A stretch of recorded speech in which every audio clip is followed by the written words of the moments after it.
Good afternoon बेटा, कैसे हैं सभी लोग? Good afternoon, good afternoon. So good afternoon everybody. Hopefully सब लोग आ गए। तो हाँ, एरोडोव का क्वेश्चन जो दिया था, किसी से हुआ क्या? क्वेश्चन नंबर 3 होमवर्क में पहले डिस्कस कर लेते हैं, है ना? अरे वाह, कैसे हुआ? अभी सबसे हो गया है।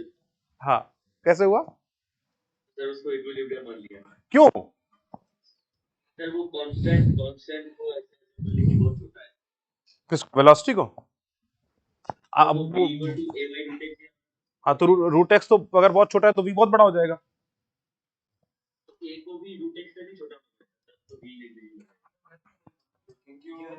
अबे तू तो बहुत घटिया बात बोल रहा है, तू तो मुंह बंद करे थप्पड़ मार। ये तो मतलब ये तो बहुत ही घटिया बात की थी तुमने, जो की वो घटिया है। हाँ,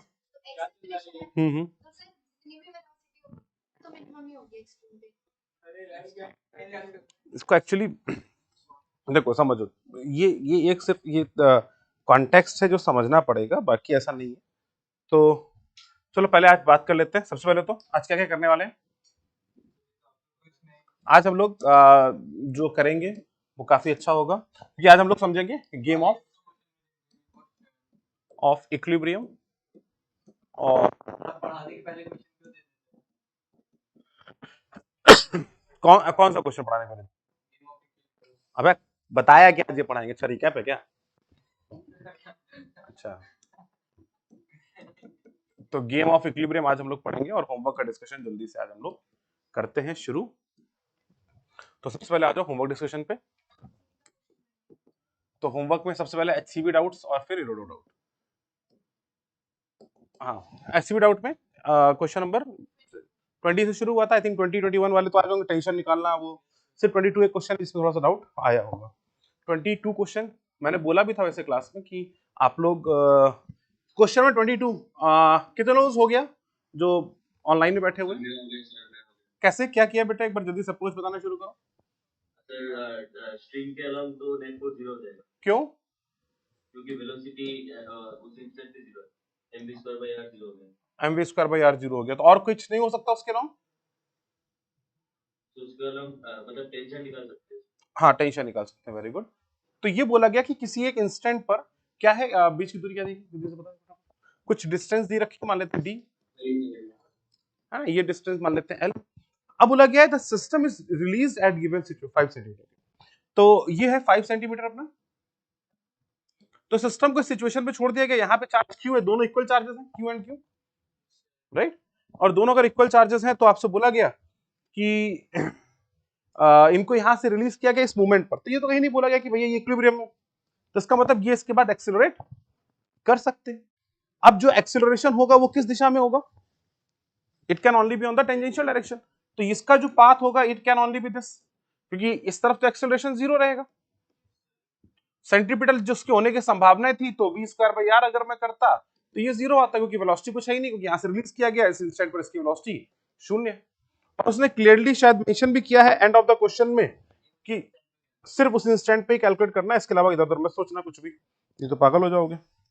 ठीक है, तो अब यहां पे बात करेंगे तो किसी एक जगह पर अगर मैं इसके बेटा, तो इस पर टेंशन टी इधर लगता है बेटा, this angle is given as theta, mg नीचे की तरफ, और इलेक्ट्रोस्टैटिक फोर्स आउटवर्ड डायरेक्शन लगेगा, बाहर की तरफ लगेगा, Fe। ठीक है, और Fe, mg और t, अब यहां से अगर मैं बात करूं तो इसका जो कंपोनेंट इसके डायरेक्शन में होगा, because it can accelerate in this direction. बस यही है कि इस 22 क्वेश्चन में सिर्फ एक यही पॉइंट है जो समझना है कि body is not in equilibrium. मतलब 22 क्वेश्चन का मेन पॉइंट यही है कि charges are not in equilibrium.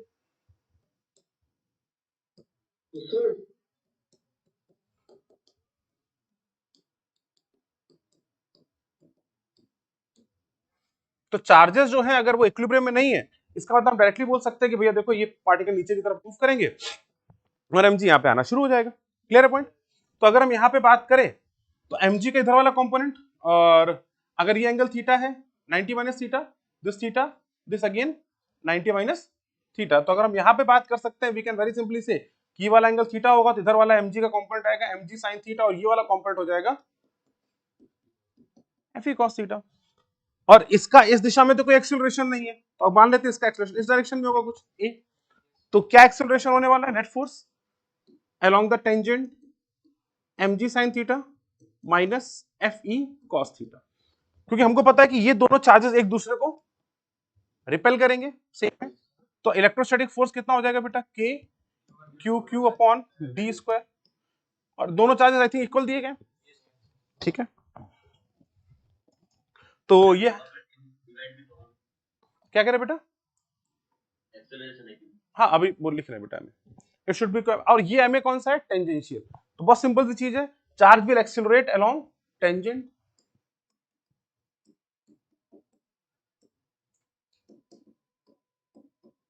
And from there we can calculate the acceleration.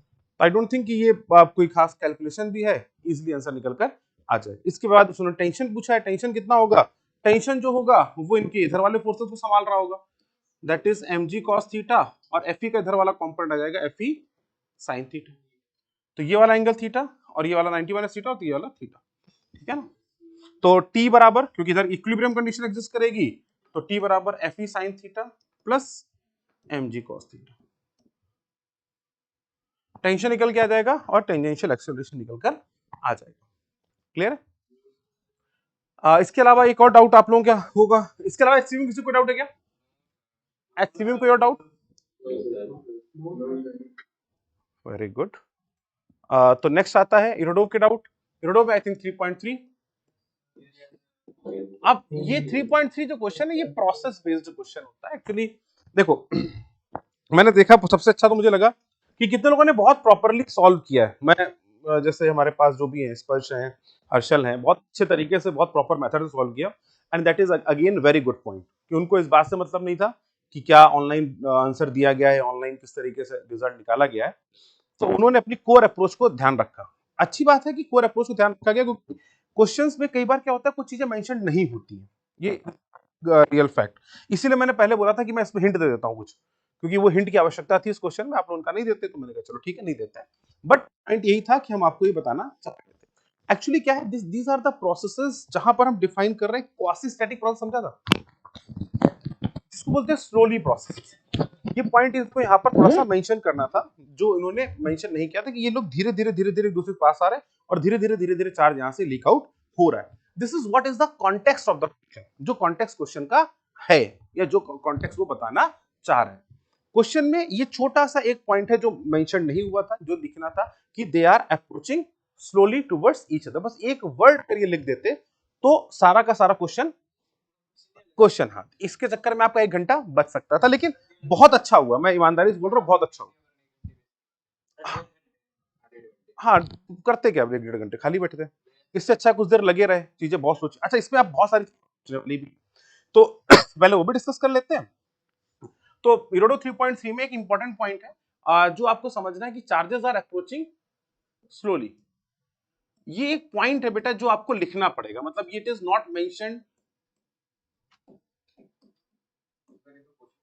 हाँ ये क्वेश्चन केस बिल्कुल है, बिल्कुल है, मतलब इसमें कोई डाउट नहीं है, वो पॉइंट है। अब वर्ड कंडीशन तो लगा, लेकिन मुझे अच्छा है, मैं सबसे पहले इन सभी बच्चों को, पहले जो इन लोगों ने अप्रोच किया है, मैं उस चीज को डिस्कस जरूर करेंगे कि एक्चुअली आपको कैसे सोचना था, मतलब the way you are suppose to think was again good. जो बच्चों ने किया एक बार जल्दी से, जिन्होंने नहीं सोचा उस तरीके से जरूर सोचें कि ये दो चार्जेस हैं, इस पे चार्ज कुछ दिया गया, मान लेते हैं कैपिटल क्यू और कैपिटल क्यू, या स्मॉल क्यू दिया गया, किसी इंस्टेंट पर इनके बीच की सेपरेशन है एक्स। बहुत अच्छा सिचुएशन था कि अगर हम इसको सॉल्व करते प्रॉपरली तो कैसे होता, और जो बच्चों ने किया है लगभग सब कुछ परफेक्ट है। अगर हम यहां पे बात करते और मैं बोलता कि यार देखो इस जगह पर ये एंगल कोई थीटा बना रहे, अच्छा पहली चीज यहां पर ये कॉन्टेक्ट जरूर आता है कि सर दोनों तरफ थीटा बराबर होंगे क्या? मास और क्यू सेम है तो ये बराबर रहेंगे ही रहेंगे, इसमें कोई डाउट नहीं। अगर क्यू अलग अलग होता तो यस बहुत अगर बेटा मैं बोल दूं, चलो इसी में छोटा सा क्वेश्चन पहले डिस्कस करूंगा फिर वापस इसी पे आ रहा हूं। अगर मैं यहां पर बोलता कि बेटा दो चार्जेस को लटका दिया, एक ये चार्ज है और एक ये चार्ज है। इस पे चार्ज दिया गया मान लेते हैं Q1, इस पे चार्ज दिया गया है 2Q, एक पे Q एक पे 2Q, और इस पर मास दिया गया M और इसका मास भी है। तो जब इक्विलिब्रियम पोजीशन आएगी, ये तो इनिशियल पोजीशन दे दी गई, इनको यहां से रिलीज किया गया। अगर मैं पूछूं एट इक्विलिब्रियम, तो इक्विलिब्रियम पोजीशन पर बेटा इन दोनों चार्जेस की वर्टिकल से एंगल कैसे होंगे, θ1 एंड θ2 इक्वल होंगे। पक्का इक्वल होंगे क्या? पक्का है? कोई दिक्कत वाली बात तो नहीं?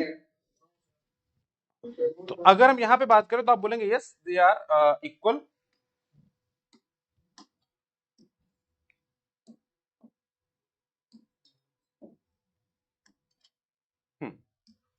अब इक्वल क्यों होंगे? आपने कहा सर सिंपल कंडीशन है, इलेक्ट्रोस्टैटिक फोर्स को इस बात से लेना देना नहीं है कि ये Q है या ये 2Q है। इलेक्ट्रोस्टैटिक फोर्स बराबर रहेगा। अगर मैं इक्विलिब्रियम पोजीशन की बात कर रहा हूं तो FBD हमेशा यही बनने वाली है, तो लगने वाले फोर्सेस तो बेटा यही रहेंगे mg, और ये हो गया इलेक्ट्रोस्टैटिक फोर्स। आप इधर देखिए चाहे इधर देखिए, ये कितना होगा KQ into 2Q upon R square, जो भी इनके बीच की दूरी होगी किसी भी इंस्टेंट ऑफ टाइम पर, और ये भी यही हो जाएगा।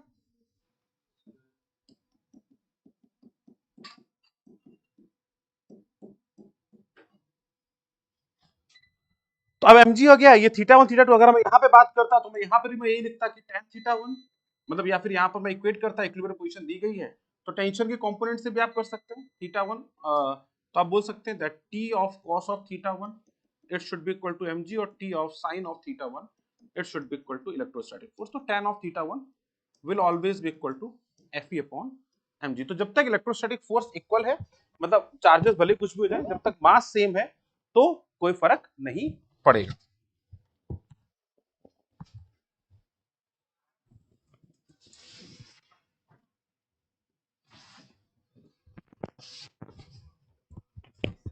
चुप है, घर हटाते अंदर ना, यहाँ गर्मी लगने लगती, तुम लोग भी लगती है? ठीक, रात में भी गर्मी लगती है?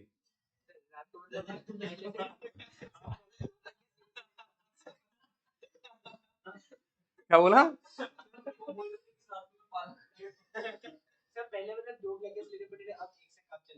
अच्छा, आज तो ठंड पड़ रही है, ओके ठीक है, गुड। तो क्यों अब बेटे यहाँ पे अगर मैं देखता तो जैसे यहाँ पर mg होगा और यहाँ पर एक इलेक्ट्रोस्टैटिक फोर्स लगेगा किसी इंस्टेंट ऑफ टाइम पर, and that is defined as kq square upon x square. अब जब आप यहाँ पर बात कर रहे हैं और आपको पता है कि वेलोसिटी ऑफ अप्रोच आपको दी गई है और यहाँ पर बताया गया वेलोसिटी ऑफ अप्रोच, तो वेलोसिटी ऑफ अप्रोच किसको समझा रही होगी? वेलोसिटी ऑफ अप्रोच क्या, किसी एक पार्टिकल की वेलोसिटी है या इस x के रेट ऑफ चेंज को डिफाइन करेगी बेटा? x का रेट ऑफ चेंज। तो वेलोसिटी ऑफ अप्रोच मतलब हो गया dx by dt। ये इधर की तरफ अप्रोच करेगा और ये इधर की तरफ अप्रोच करेगा, तो धीरे धीरे दोनों एक दूसरे के पास आ रहे हैं। चूंकि प्रोसेस को हमें देखना पड़ेगा, बाकी हर सिचुएशन में टेंशन की वैल्यूज के करस्पॉन्डिंग बहुत सारी चीजें बदल सकती है।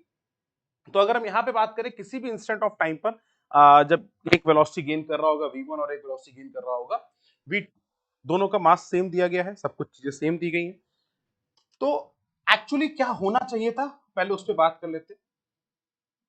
तो ये दोनों किस दिशा में एक्सीलरेट करेंगे? Tangential. The charges will accelerate in which direction? Charges किस दिशा में मूव करेंगे बेटा? टेंजेंशियल। ये बहुत इंपॉर्टेंट, रस्सी के लॉन्ग, क्योंकि रस्सी की लंबाई नहीं चेंज हो सकती, रस्सी के लॉन्ग जब भी है तो दोनों के दोनों चार्ज जो है वो मूव करेंगे इन द टेंजेंशियल डायरेक्शन। तो charges will move in tangential direction, charges will move in tangential direction. तो चार्जेस जो है वो मूव करेंगे टेंजेंशियल डायरेक्शन, मतलब इधर की तरफ इनका एक्सेलरेशन होगा। किसी एक एक्सेलरेशन ए, तो इसका भी एक्सेलरेशन है क्योंकि सिमेट्री एग्जिस्ट कर रही है, तो मुझे उसके बारे में ज्यादा सोचने की जरूरत नहीं। अब एक्सेलरेशन कितना होगा बेटा यहाँ पे? तो आप बोलेंगे सर इधर वाला कंपोनेंट हो गया mg sin थीटा और इसका पीछे वाला कंपोनेंट हो गया fe cos थीटा। अच्छा, इस डायरेक्शन के एक्सेलरेशन पे क्या इसकी वेलोसिटी का कोई प्रभाव पड़ेगा? टेंशन पड़ जाएगा। अगर ये वेलोसिटी गेन कर रहा होगा तो इस दिशा के एक्सेलरेशन पे कोई इफेक्ट पड़ेगा क्या?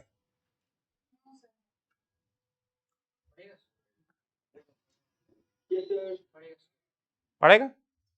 क्या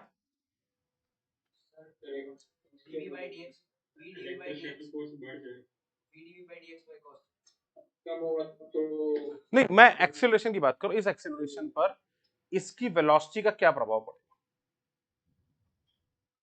इस इंस्टेंट पर, इस गिवन इंस्टेंट पर? मतलब हर एक इंस्टेंट पर कोई प्रभाव पड़ेगा क्या पड़ेगा? क्या बोलना चाह रहे हैं बताएं। समझा नहीं आपकी बात को। क्या? हाँ हाँ हाँ।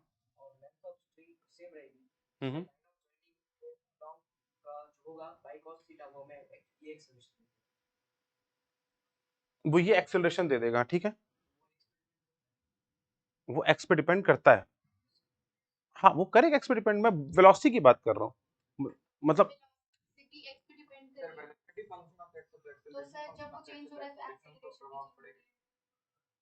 वो हमारा रिजल्ट आ रहा है, मैं इस एफबीडी में बात कर रहा हूँ।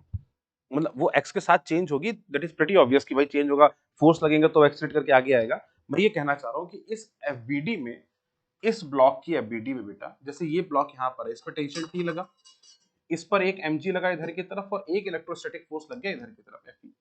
तो इसका एक्सेलरेशन जो इस डायरेक्शन में हो सकता है at the angle of 90 degree, क्योंकि रस्सी के लॉन्ग कोई भी एक्सेलरेशन नहीं होगा, तो इधर की तरफ वाला जो कंपोनेंट होगा that is mg sin theta और यहाँ पर Fe cos थीटा। तो इसका जो एक्सेलरेशन होगा उस पर क्या प्रभाव पड़ेगा, मैं ये बोलना चाह रहा हूं, अगर ये वेलोसिटी होती तो।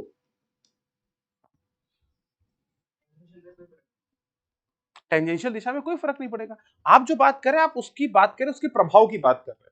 एक्सीलरेशन तो फोर्स का प्रभाव क्या है? एक्सीलरेशन। एक्सीलरेशन का प्रभाव क्या है? Change in velocity. अरे बोलो है कि नहीं है? तो आपने कहा सर फोर्स आएगा तो वेलोसिटी आएगी, मतलब फोर्स आएगा तो एक्सीलरेशन आएगा, एक्सीलरेशन आएगा तो वेलोसिटी में बदलाव आएगा। तो आपने बोला सर वेलोसिटी बदलेगी, हाँ वो तो बदले क्योंकि फोर्स आ रहा है ना भाई। अब आप कह रहे हैं कि वहां पर एक्स बदलेगा, तो आप उल्टा बोलने लग गए। प्रभाव तो यही से शुरू हो रहा है ना, आप प्रभाव के साथ चलोगे तो क्लियर रहेगा। सिचुएशन क्या है भाई, आपने कहा फोर्स जब चेंज होना शुरू होगा तो उसका प्रभाव पड़ेगा, एक्सीलरेशन आएंगे, एक्सीलरेशन आएंगे तो उसमें परिवर्तन आएगा, वो हो ही रहा है, वो तो होना ही होना है। अगर अलोंग दिस डायरेक्शन अगर मैं बात करूं तो एक्सीलरेशन जो टेंजेंशियल हो जाएगा वो कितना हो जाएगा, तो आप लिखेंगे mg sin theta minus Fe cos theta upon m। This is the tangential acceleration. लेकिन जब थीटा चेंज होगा तो एक्सीलरेशन भी चेंज होगी ना? बिल्कुल होगी बेटा, इस क्षण पर तो नहीं चेंज होगी ना, मतलब इस इंस्टेंट में हम बात कर रहे हैं। हाँ तो वो चेंज नहीं होगी सर। मतलब क्या कह रहा हूं मैं, समझा नहीं, फिर से बोलो। सर तो बोलो, पूरा बोलो, पूरा बोलो। सर इस इंस्टेंट पे चेंज नहीं हो रही है ना एक्सीलरेशन? हाँ तो नहीं हो रही, वही तो मैंने बोला है कि वेलोसिटी का कोई प्रभाव नहीं पड़ेगा। मैंने यही बोला ना, वेलोसिटी के होने से सिर्फ एक प्रभाव पड़ेगा कि इधर की तरफ एक सेंट्रीपिटल एक्सीलरेशन आ जाएगा, तो जो टेंशन के वैल्यू को थोड़ा सा इंक्रीज कर देगा। जो टेंशन अभी mg cos थीटा और Fe sin थीटा को संभाल रहा है, वो अब mv स्क्वायर बाई r को भी संभालेगा।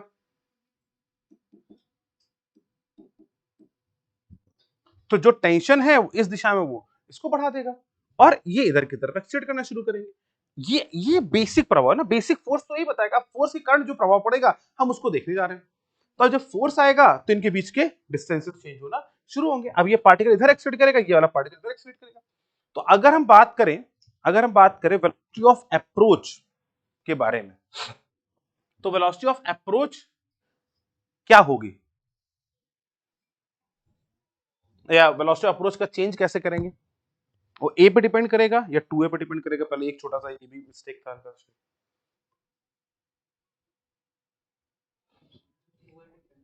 ये पार्टिकल ए, तो इसका इधर की तरफ एक्सटेंशन कितना हो गया बेटा, a cos थीटा। इसका इधर की तरफ एक्सटेंशन कितना हो गया, a cos थीटा। तो अगर एक्सीलरेशन ऑफ अप्रोच क्या हो जाएगा, that is defined as 2a cos theta. Acceleration approach क्या हो गया बेटा, 2a cos theta, that is acceleration of approach. जिस दिशा में लोग आ रहे होंगे तो एक्सीलरेशन ऑफ अप्रोच जो किसको बदल रहा होगा, वेलोसिटी ऑफ अप्रोच को बदल रहा होगा। अरे बोलो बदलेगा कि नहीं बदलेगा? अरे बोलो भाई सत्यम, क्या ये बात समझ में आती है? तो एक्सेलरेशन ऑफ अप्रोच क्या हो गया बेटा, इसका ए इधर, इसका ए इधर, तो दैट इज एक्सेलरेशन। या अगर मैं इसको वहां पर टेंजेंशियल लिखा है तो मैं इसको यहाँ पर 80 लिख दे रहा हूं फॉर द टाइम बिंग, ताकि ये रहे कि हम टेंजेंशियल दिशा में पार्टिकल एक्सेलरेट करेगा। This is called as acceleration of approach.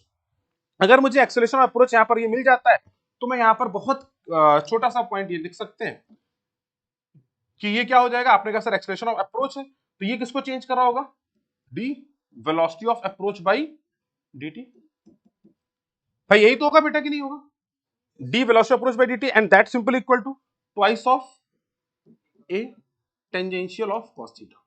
And अगर मैं यहां पर पुट करूं तो आ जाएगा mg sin theta into cos theta minus fe cos square theta upon m। So this is the rate of change of velocity of approach with time. And ये actually expression आता velocity of approach के बदलाव का। और velocity of approach कितना दिया गया है, it depends upon the x। अरे दिया गया कि नहीं दिया गया x, तो हम वेलोसिटी ऑफ अप्रोच के x से करस्पॉन्डिंग निकाल सकते हैं। यहां से हम चार्ज की वैल्यूज को डिस्क्राइब कर सकते हैं और q को फिर रेट ऑफ चेंज पे लेके जाएंगे। तो एक बड़ा सा एक्सप्रेशन बनेगा जो शायद आप लोगों ने बनाया था काफी हद तक। आई थिंक छोटी मोटी गलती जो थी वो की थी, बाकी तो कोई खास गलतियां नहीं थी। हाँ 2 का मल्टीप्लाई, cos थीटा नहीं लिखा था तो छोटा मान लिया था आप लोगों ने, ठीक है वो देख लेता। तो ये एक्चुअली बात थी जो अपने को करना था बेटा। पहले बताओ ये समझ में आ रहा है क्या, ये हम लोगों को जो करना था। तो अगर हम यहां पे बात करेंगे सो इन दिस सिचुएशन हमारे पास एक्सप्रेशन क्या हो जाएगा, आप बोलेंगे d velocity of approach by dt, it is simply defined as mg sin theta into cos theta minus fe को मैं लिख सकता हूं बेटा k q square upon x square into cos square theta upon में टोटल का mass m, क्योंकि एक एक्सेलरेशन होगा दोनों को ऐड कर रहे होंगे। अब इसके बाद हमारे पास जो सिचुएशन बनेगी, हमको पता है कि वेलोसिटी ऑफ अप्रोच जो है वो कितनी दी गई है बेटा, अल्फा या a बाई रूट x। तो ये हमारे पास वेलोसिटी ऑफ अप्रोच है। तो वेलोसिटी ऑफ अप्रोच किसको डिफाइन कर रही है, rate of change of x। तो ये आ गया a बाई रूट x। तो dx अंडर रूट x का integration it should be equal to a dot dt। तो यहां से टाइम और x का क्या रिलेशन निकल के आएगा, ये निकल आ गया। तो x की पावर 3/2 बन जाएगा ना।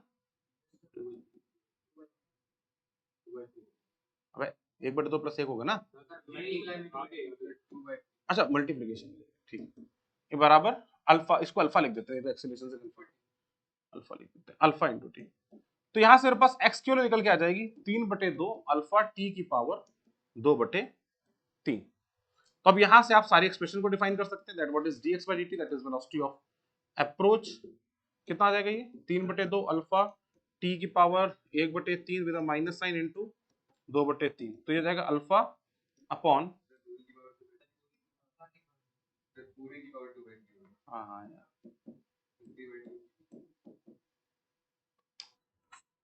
बहुत बड़ी गलती हो जाती है। तो ये 3/2 इंटू अल्फा, ये तो ऐसे रख देते हैं 2/3 पावर में, और यहाँ पर 3/2 दो, हाँ वो भी निकाल सकते थे। हमको टाइम के साथ चाहिए होगा ना, यहाँ पे एक्सप्रेशन तो हमें टाइम के साथ चाहिए होगा ना, bd/dx नहीं चाहिए प्रभु, टाइम नहीं, यहाँ पर ये चाहिए होगी ना हमको टाइम के साथ इक्वेशन। यहाँ पे dx/dt कंपोनेंट बनेगा जब डिफरेंशिएट करोगे तो। ये तूने किया नहीं ना नालायक, ये dx/dt velocity of approach that is alpha t और 1/t की पावर 1/3। ये लगभग एक्सप्रेशन बन जाएगा मेरा। फिर एक बार और डिफरेंशिएट कर देंगे तो मेरे पास ये इक्वेशन भी निकल कर आ जाएगी। मुझे फर्दर एक बार और डिफरेंशिएट करना पड़ सकता है क्योंकि हमें q की वैल्यूज यहाँ से चाहिए। जब q की वैल्यू निकालेंगे तो मैं यहाँ से इस वैल्यू को यहाँ पुट करूंगा, mg sin थीटा में थीटा की वैल्यूज को पुट करेंगे। As per the situation I can say that sin theta की वैल्यू कितनी होगी बेटा, x/12, और cos थीटा कितना हो जाएगा बेटा अपने पास 1/x² अपॉन 4l का अंडर रूट। तो बेटा यहाँ पे अगर देखेंगे तो sin theta perpendicular upon hypotenuse, अरे वो देखो बेटा क्या यही आएगा क्या, ये हो जाएगा sin थीटा बराबर x अपॉन 2l और cos थीटा बराबर हो जाएगा बेटा, मतलब ये परपेंडिकुलर डिवाइड कर देंगे तो 1 - x² अपॉन 4l का अंडर रूट, या 4l का 4l स्क्वायर। 4l का square minus x square upon 2l, जैसे भी लिखना चाहे वैसे लिख सकते हैं, दोनों को कोई खास अंतर नहीं है। तो ये साइन थीटा कॉस थीटा की वैल्यूज होंगी जिसको हमको यहाँ पर बेटा पुट करना होगा and then we can get a good differential equation जिसको सॉल्व करके हम आंसर की तरफ अप्रोच करेंगे, बट जो कि काफी कॉम्प्लिकेटेड और आपका आंसर भी मैच नहीं करेगा। But this is the actual method जो लगभग लगभग सभी बच्चों ने ट्राई किया था। कितने लोगों ने ऐसे ट्राई किया था, एक बार हाथ खड़ा कर दो ऑनलाइन में।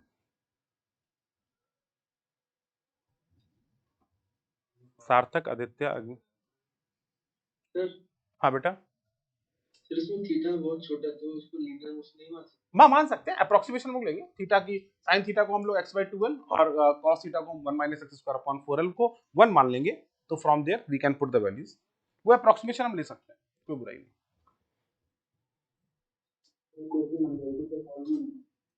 क्या कह रहे बेटा? इक्वेशन बन गई थी, हाँ ठीक है, परफेक्ट पॉइंट है। अब देखो इक्वेशन में क्या क्या कर सकते थे।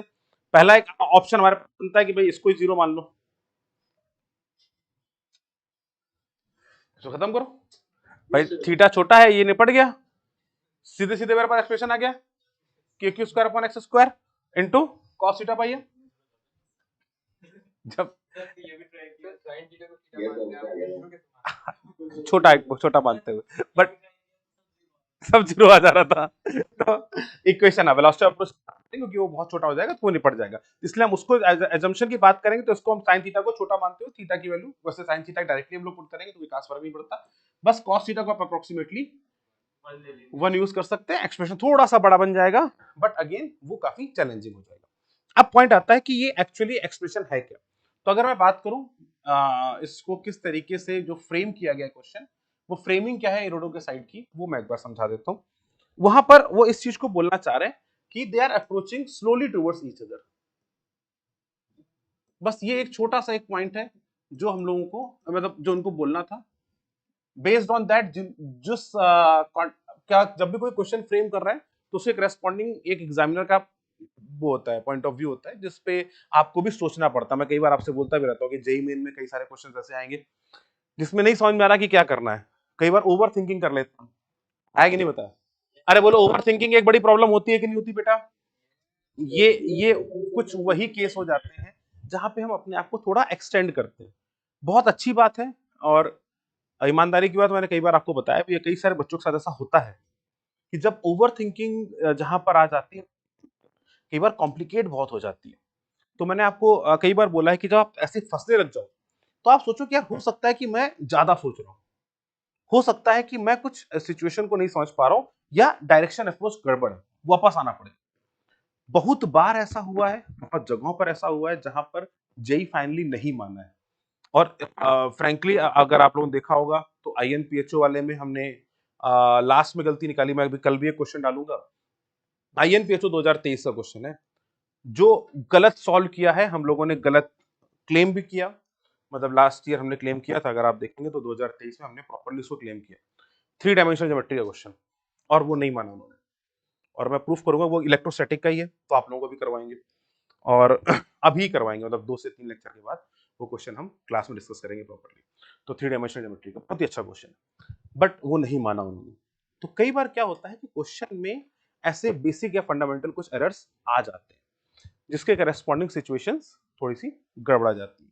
तो हमें उन सब चीजों को थोड़ा सा ध्यान देना है और चीजों को प्रॉपर्ली समझना होगा। तो यहाँ पर क्या है, they are approaching slowly, this is important. But जैसे आपके सामने एक वर्ड स्लोली आता है, घंटी हम लोगों ने क्या बनाई स्लोली की, एक्सेलरेशन को 0 मानेंगे, इक्विलिब्रियम कंडीशन को एज्यूम कर लेंगे। स्लोली की घंटी हमेशा दिमाग में रखनी है कि वो इक्विलिब्रियम कंडीशन की बात कर रहा है, मतलब धीरे धीरे, जिसको बोलते हैं क्वासी स्टैटिक प्रोसेस होता है ना। तो गैस एक्सपेंड कर रही है तो क्वासी स्टैटिकली मतलब क्या हो गया कि वो स्लोली स्लोली प्रोसेस हो रही है, हर जगह इक्विलिब्रियम को मेंटेन करते हुए आगे बढ़ रहा है। मतलब चार्ज इस तरीके से लीक कर रहा है कि हर जगह वो इक्विलिब्रियम को मेंटेन करता जा रहा है। चार्ज स्पॉन्टेनियसली लीक नहीं कर रहा है कि चार्ज निकल गया, चार्ज धीरे बेटा क्वेश्चन में लिखा होगा ऐसे कुछ वर्ड्स या चार्जेस लीकिंग आउट, उसमें नहीं लिखा था, मैं उसमें मान रहा हूं नहीं लिखा, लेकिन जनरली ये वर्ड मेंशन किए जाते हैं कि चार्ज को, अब इसका कॉन्टेक्स्ट है कैसा, धीरे धीरे चार्ज को लीक हो रहा है, स्लोली स्लोली चार्ज लीक हो रहा है, वो स्लोली स्लोली एक दूसरे की तरफ अप्रोच करते जा रहे हैं।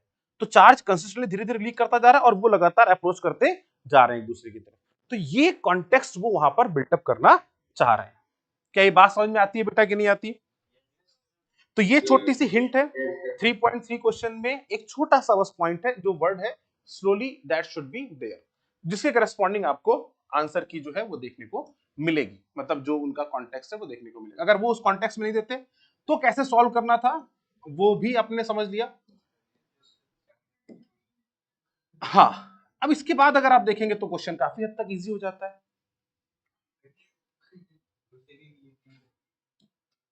फिर ये क्वेश्चन काफी हद तक आसान हो जाता है। और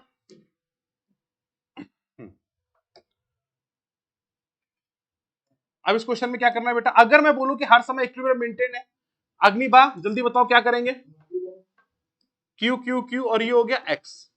अगर ये इक्विलिब्रियम मेंटेन करते हुए चल रहे हैं, if equilibrium is consistently maintain, तो अगर इक्विलिब्रियम मेंटेन्ड है, स्लोली स्लोली एक दूसरे की तरफ आ रहे हैं, मतलब ये वेलोसिटी बहुत धीरे धीरे एक दूसरे की तरफ बढ़ रही है और हल्के हल्के मोशन के साथ एक दूसरे की तरफ आते चले जा रहे हैं। पॉइंट समझ में आता है? कोई दिक्कत वाली बात नहीं। तो आपने कहा सर अगर ये धीरे धीरे एक दूसरे की तरफ बढ़ रहे हैं, किसी इंस्टेंट पर जब ये सेपरेशन एक्स होगी तो यहां पर टेंशन टी लग रहा होगा, टेंशन टी लग रहा होगा तो टी का ऊपर वाला कंपोनेंट थीटा, तो ये mg और इधर वाला इलेक्ट्रोस्टैटिक फोर्स Fe, तो टी cos थीटा mg के बराबर और टी sin थीटा Fe के बराबर। वापस से हमेशा बोल सकते हैं डायरेक्टली, जब भी इक्विलिब्रियम कंडीशन होगी तो ये दोनों mg और Fe tan थीटा को इक्वेट कर रहे होंगे, तो टी sin थीटा बराबर क्या हो गया Fe, and T cos theta किसके बराबर हो गया बेटा mg के। From here I can say that tan theta is equal to, हाँ लगेगा ना, वो टेंशन को बढ़ा देगा बेटा। किसको? उस इंस्टेंट पे किया ना, उस इंस्टेंट पे। हाँ तो करो ना, उससे क्या फर्क पड़ जाएगा। तो तो मैं इनको यही समझा रहा था कि लोग मेरे नहीं नहीं ठीक है वी छोटी नहीं, वी अगर थोड़ी बहुत हैवी तो क्या फर्क क्या पड़ रहा है बताओ। एक्सीलरेशन तो है, तो इक्विलिब्रियम कंडीशन वहां पे मेंटेन हो, टेंशन को थोड़ी सी बढ़ जाएगी। इधर देख नालायक, उससे क्यों लड़ रहा है? अगर थोड़ी वेलोसिटी होगी भी तो टेंशन को थोड़ी ज्यादा होगी, लेकिन टी तो टी रहेगा ना, डिवाइड करोगे तो कैंसिल आउट तो होगा ही ना, इक्विलिब्रियम कंडीशन तो मेंटेन ही है। हम करें एक्सीलरेशन जीरो, वेलोसिटी थोड़ी बहुत कुछ होगी, मान सकते हैं तो हम इक्विलिब्रियम कंडीशन को मेंटेन करते चल रहे हैं, Fe बराबर mg, तो आप यहां से बोल सकते हैं इलेक्ट्रोस्टैटिक फोर्स आपस में बराबर है, तो हम क्या लिख सकते हैं that kq square upon x square किसके बराबर हो जाएगा बेटा, ये mg tan थीटा, और tan थीटा क्या लिख सकते हैं, ये x/2 हो जाएगा बेटा। थीटा बहुत छोटा है तो हम tan थीटा को sin थीटा से इक्वेट कर सकते हैं, sin theta is approximately equal to theta is approximately equal to tan theta is equal to x upon 2l, मतलब x/2, तो ये बेटा आधी डिस्टेंस जो होगी x/2, अच्छा इधर लिख तो दिया था।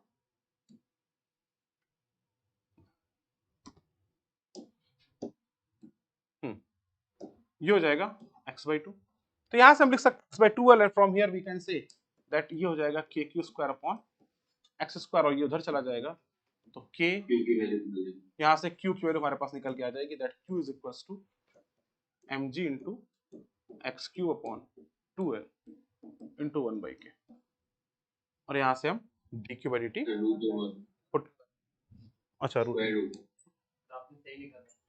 हाँ ठीक है, डायरेक्टली उसको कांस्टेंट मान के q directly proportional to x की पावर 3/2, फिर इसको डिफरेंशिएट करेंगे, सब कांस्टेंट ही है, वही x और 3/2 आएगा, बाकी तो कांस्टेंट ही लिखा हुआ है। ये लिखा भी तो मुझे तो बात फाइनल एक्सप्रेशन तो पूरा लिखना ही होगा ना।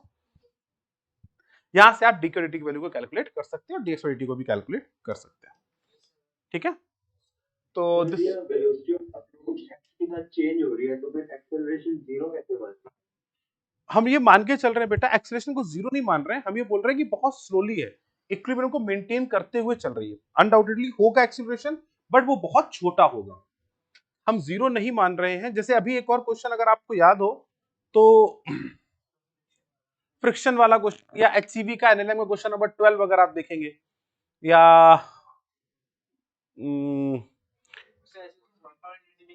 हाँ बहुत सारे ऐसे कॉन्टेक्स्ट आपको देखने को मिलेंगे जहां पर वर्ड हम जब स्लोली यूज करते हैं तो उसका मतलब है कि हम मान के चल रहे हैं कि पार्टिकल को बहुत धीरे, मतलब नेग्लिजिबल एक्सेलरेशन के साथ आगे की तरफ खींचा जा रहा है। हाँ मतलब जो हमको वेरिएशन दिया वो तो उसका तो कोई नहीं रह गया। क्यों सेंस क्यों नहीं रह गया? मतलब एक्सेलरेशन क्योंकि अगर वो x के साथ वैरी कर रही है तो मतलब एक फाइनाइट एक्सेलरेशन होना ही चाहिए। बिल्कुल होना चाहिए, एक फाइनाइट एक्सेलरेशन बिल्कुल होगा, बट क्योंकि अगर हम फाइनाइट बिल्कुल होगा तो हम उस तरीके से ही बात हमने यहाँ पे की थी। अगर फाइनाइट एक्सेलरेशन होगा we need to take particular this steps. ये है आपका फाइनाइट एक्सेलरेशन को आप देखते हुए करोगे, आपका आराम से आंसर यहाँ से आएगा, बट थोड़ा सा बड़ा डिफरेंशिएशन करना पड़ेगा, but you will get the answer, no issues. But ये बात बिल्कुल सही है, लेकिन एट द सेम टाइम अगर हम बात करें एग्जामिनर पॉइंट ऑफ व्यू की, तो उन्होंने किस तरीके से इस चीज को फ्रेम आउट किया है वो मैं आपको बताने की कोशिश कर रहा हूं। हम बात कर रहे हैं, अगर हम रियलिटी की बात करेंगे तो कहानी कुछ इस तरह से घूम जाती है। समझ में आता है क्या? तो देव मतलब बहुत छोटा सा पॉइंट है, कुछ जगहों पर कॉन्टेक्स्ट को इस तरीके से डिस्क्राइब किया जाता है। जैसे अभी आपने देखा होगा जे एडवांस में चिमनी प्रॉब्लम थी, तो एक बहुत छोटा सा एक वर्डिंग है जो कई बार परेशान कर देती है, जहां एजम्पशंस ऐसे लिखे जाते हैं। मास्लेस रोप नहीं होती, मानते ही ना मास्लेस रोप? एमआईटी वाले का, एमआईटी वाला तो है पूरा डिस्कशन, 10 बार अलग ओलंपियाड वाला पड़ा हुआ है, देखो तो उसमें हमने हर चीज बताई, प्रेशर ग्रेडियंट कैसे मैनेज हो रहा है, क्या हो रहा है, सब डाला हुआ है। देखा नहीं, डिस्कस कर ले। क्या कर रहे हैं यश? कोटा में मास्टर स्ट्रोक मिलती है। चलो आगे आओ। अब हम लोग बेटा शुरू कर रहे हैं आज की कहानी को। थोड़ा थोड़ा सा, हाँ आज क्वेश्चंस अच्छे खासे हैं। हाँ आइए, तो अब सबसे पहले हम बात करें कि इक्विलिब्रियम स्टेजेस की बात कर रहे हैं कि अब किस किस तरीके से दो चार्ज के बीच में लगने वाले फोर्सेस को हमने देखा। अब दो चार्जेस के बीच में लगने वाले जो फोर्सेस हैं, इसके करस्पॉन्डिंग किस किस तरीके से कैसे कैसे फोर्स लगेंगे, किस किस तरीके के इक्विलिब्रियम बनेंगे और कौन कौन से न्यूट्रल पॉइंट्स बनने वाले हैं, उन सब के बारे में थोड़ा सा पहले समझने की कोशिश करते हैं।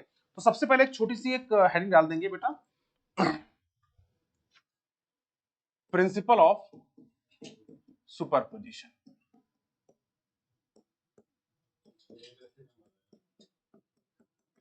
सुपरपोजिशन क्या बोलता था, याद है? कि किसी भी चार्ज पे, अब जैसे आपने बोला सुपरपोजिशन प्रिंसिपल का सबसे पहला स्टेटमेंट क्या है? दो चार्जेस के बीच में लगने वाला फोर्स तीसरे चार्ज की प्रेजेंस से पूरी तरीके से इंडिपेंडेंट होता है। जल्दी से लिखिए बेटा छोटा सा कॉन्टेक्स्ट।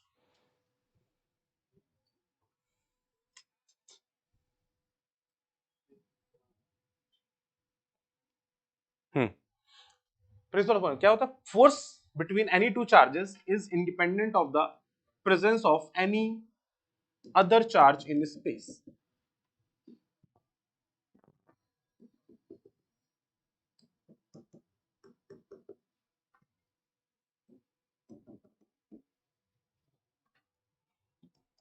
सेकेंड लाइन इसी में लिखेंगे, second statement, the net force acting on a charge, net force acting on a charge,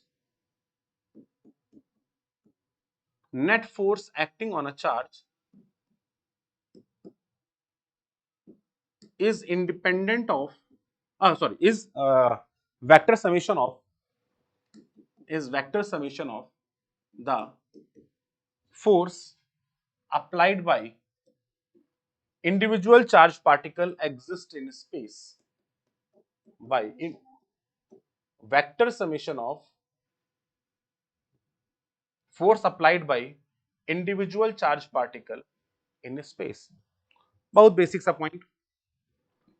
तो किसी भी चार्ज पे लगने वाला जो नेट फोर्स होता है वो बाकी प्रेजेंस ऑफ चार्जेस का जो नेट फोर्स होगा उसके करस्पॉन्डिंग आ रहा होगा। यहाँ पे बात करते तो कुछ इस तरीके से होता, यहाँ पर आपका F1 F2, तो यहाँ पर अगर मैं बात करूंगा तो F बराबर हो जाएगा K Q2 Q3 upon R square, that is R2 का स्क्वायर, और इसका हो जाता F is equal to K Q1 Q3 upon R3 का स्क्वायर। सो इन सभी को अगर मैं वेक्टरली जोड़ दूंगा तो मुझे रिजल्टेंट निकल के आ जाएगा। तो किसी भी पे लगने वाला जो नेट फोर्स होता है it is simply described as F1 plus F2 and so on. Clear? सबका वेक्टर समेशन। चलिए अब ये तो बेसिक सा पॉइंट हो गया, इस पे क्वेश्चन शुरू करते हैं और अलग अलग क्वेश्चंस की अप्रोच को समझते हैं। आ जाओ भाई आगे, जल्दी लिखो बेटा, इसमें तो कुछ है भी नहीं यार। नेट फोर्स होता है, मतलब मैंने लिख दिया, तुम लोग लिखना भी इतना जरूरी नहीं है। इस पर नेट फोर्स होगा वो इन दोनों का वेक्टर समेशन होगा।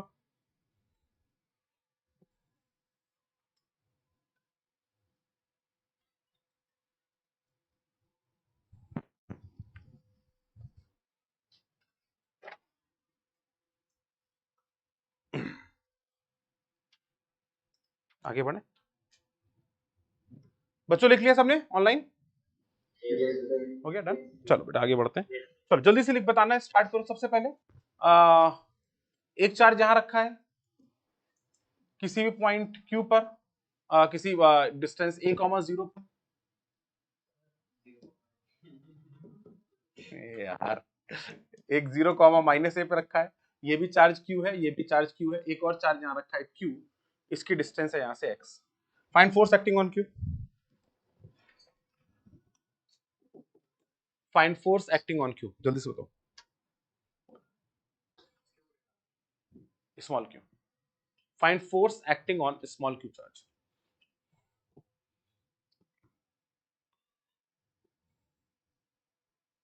तो कैपिटल क्यों है, बाकी तो राइट स्मॉल क्यों?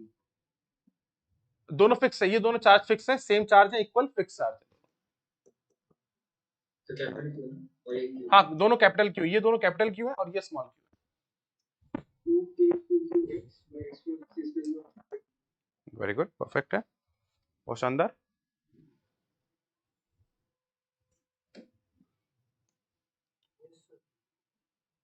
जिनका आ जाएगा वो बताएंगे find the x for which the force acting on Q is maximum.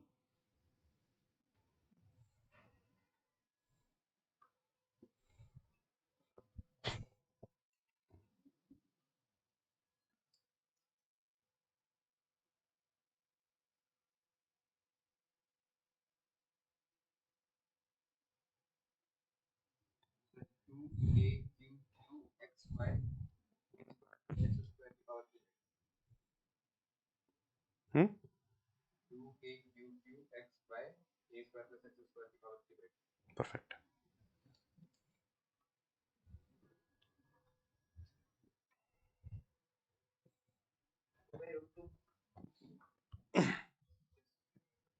Very good. Find x for which the force acting on charge Q is maximum. Find x for which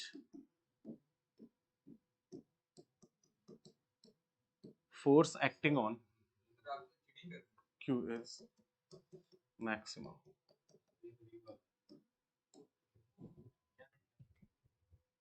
हाँ बात करते हैं,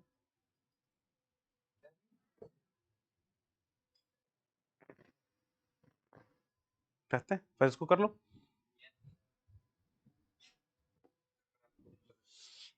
पहला क्वेश्चन वही था, force निकालना है, फिर इसके बाद तो बेटा अगर मैं देखूंगा तो अगर मैं इस एंगल को बेटा थीटा मान लूं तो बोलूंगा इस पर लगने वाला फोर्स F इधर की तरफ होगा, तो ये वाला फोर्स कितना हो जाएगा बेटा K capital Q into small q upon ये डिस्टेंस अगर मैं R बोल दूं तो क्योंकि ये डिस्टेंस A दी गई तो R बराबर हो जाएगा under root of a square plus x square, right. तो क्या हो जाएगा बेटा ये a square plus x square इधर की तरफ आ गया फोर्स, और ये वाला फोर्स भी F इधर की तरफ आ गया, F बराबर K capital Q into small q upon a square plus x square. अब अगर मैं पूछूं कि नेट फोर्स कितना लग रहा है तो आप क्या बोलेंगे कि सर देखो इन दोनों का समेशन होगा, दोनों इक्वल फोर्सेस है तो नेट फोर्स एग्जैक्टली बीच में आ जाएगा, क्योंकि ये एंगल भी थीटा ये एंगल भी थीटा, तो नेट फोर्स बीच में आएगा।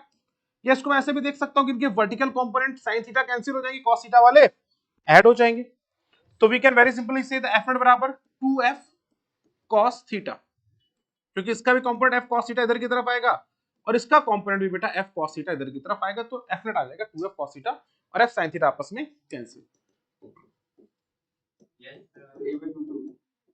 Very good. तो बेटा कितना आ जाएगा 2f, f कितना है अपने पास k q into small q upon a square plus x square into cos theta. बेटा cos थीटा की वैल्यू अगर देखें तो क्या लिखेंगे, cos थीटा बराबर बेस अपॉन हाइपोटेनस, तो अगर मैं बेस अपॉन हाइपोटेनस लिखता हूं तो क्या आ जाएगा 2q into small q upon a square plus x square into x upon under root of a square plus x square. तो फोर्स निकल के आ गया। अब मैंने पूछा find x for which the force acting on q is maximum, वो charge q बताइए जिसके कारण ये फोर्स जो है वो मैक्सिमम हो जाए। तो अब कैसे बताएंगे, डिफरेंट, क्योंकि फोर्स का किसी का मैक्सिमम निकालना है तुम्हारे पास क्या ऑप्शन होता है, डिफरेंशिएट कर किया तूने, तो कब करेगी, जल्दी करो डिफरेंशिएट फटाफट, आंसर निकालो। वर्णित तेरा हुआ गधा कहेगा। सर वो क्वेश्चन करके बैठ गया था, चेंज हो गया उसने निकाल भी लिया था उन्होंने। तेरा आया देखा तो डिफरेंशिएट नहीं किया सर सर डिफरेंशिएट करना बाकी है सर जल्दी कर। सर उसके बाद सर ये सामने ले जाइए सर पेडिग्री अभी अभी उस पर इस पे डिस्कस करेंगे, इंपॉर्टेंट वही चीज डिस्कस करने जा रहे हैं। हाँ बेटा 1 बाई, अच्छा ग्रेविटेशन ऐसा पड़ा होगा।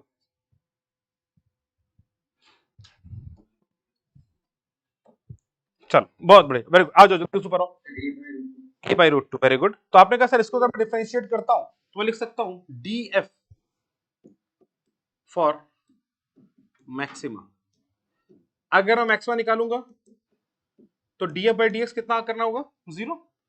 अगर हम यहां पर डिफरेंशिएट करें तो df by dx की वैल्यू क्या आ जाएगी, तो आप बोलेंगे d by dx आपको निकालना होगा फॉर द कंप्लीट एक्सप्रेशन, तो 2kq इंटू स्मॉल q, ये इधर हो गया, अंदर की तरफ आ जाएगा x और a square plus x square की होल पावर 3/2। तो अगर मैं इसको डिफरेंशिएट करता हूं तो ये कांस्टेंट तो बाहर आ जाएगा। मैं नेक्स्ट पेज पे डिफरेंशिएट कर रहा हूं तो df by dx it is equal to 2kq into small q, और यहां पर बन जाएगा d by dx of x upon a square plus x square की होल पावर 3/2। इसको डिफरेंशिएट करेंगे, डिवीजन रूल की बात आ जाएगी। तो सबसे पहले ऊपर वाले डिफरेंशिएशन 1, इसको एज इट इज रख देते हैं, a square plus x square की होल पावर 3/2 माइनस नीचे वाले डिफरेंशिएट करेंगे तो 3/2 into a square plus x square की whole power 1/2 multiplied by 2x, और ये वाला एज इट इज रख देंगे, ये हो गया x। नीचे आ गया अपने पास इसका square, that is a square plus x square की होल पावर 3। अब इसको मुझे इक्वेट करना है किससे बेटा 0, तो अगर यहां पर देखेंगे a square plus x square की होल पावर 1/2, ये कॉमन आ सकता है तो पूरे इसको बाहर निकाल लेंगे, तो 2kq इंटू स्मॉल q यहां पर आ गया a square plus x square की होल पावर 1/2 बाहर आ गया, नीचे यहां पर है a square plus x square का होल क्यूब, अंदर क्या बन गया, इससे 1/2 बाहर हो गया तो ये हो गया a square plus x square, यहां पर आ गया माइनस का 2x स्क्वायर, बाकी फैक्टर कॉमन बाहर आ गया, इंटू 3/2, 2 से 2 कैंसिल, तो ये माइनस का 2x स्क्वायर आ जाएगा, तो x बराबर आएगा बेटा plus minus a by root 2। So location for which force is maximum. अब यहीं पर मैंने आपसे पूछा draw acceleration displacement graph, draw acceleration displacement graph for the given situation. लिख लीजिए जिसको लिखना है।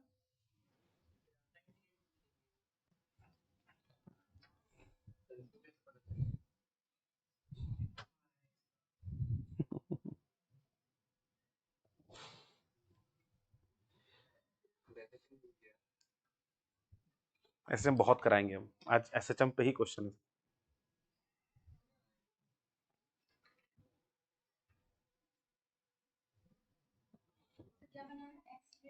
हाँ एक्सेलरेशन टाइम, अब ये कोई पैटर्न तो है नहीं बेटा, ये स्टैंडर्ड तो ग्राफ है नहीं, हमें टेंटेटिवली बनाना पड़ेगा ग्राफ को। तो ग्राफ को कैसे डिफाइन करना है और जरा बेटा समझते हैं। हम बात कर रहे हैं ग्राफ,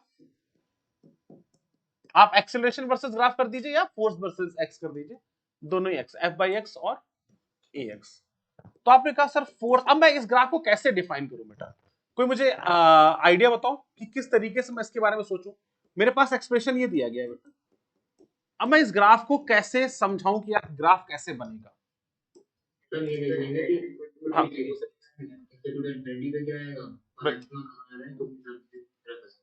आपने कहा सर देखो एक मैक्सिमा आ रहा है प्लस पे और एक मिनिमा आएगा, तो मतलब क्योंकि एक पॉजिटिव होगा तो एक नेगेटिव हो जाएगा, तो एक मैक्सिमा देन एक मिनिमा आएगा। ऑड फंक्शन है, फंक्शन ऑड है, वेरी गुड। दो बातें यहां समझनी थी, प्ले विद ग्राफ आप लोगों ने समझा होगा, शायद समझा कि नहीं समझा। तो अगर यहां पर जो x पॉजिटिव पर होगा वो x थर्ड क्वाड्रेटिव बनेगा जाके, क्योंकि माइनस साइन है। अरे बोलो होगा कि नहीं होगा, x की एग्जैक्टली अपोजिट इमेज यहां पर आ जाएगी। क्यों बोला आपने कहा नीचे वाले x में माइनस करोगे कोई फर्क नहीं पड़ता, ऊपर वाला x एग्जैक्टली नेगेटिव हो जाएगा। तो पहली चीज तो एग्जैक्ट मिरर इमेज बनने वाली है, क्लियर है। तो आपने कहा सर देखो x a बाई रूट 2 पर मैक्सिमम है,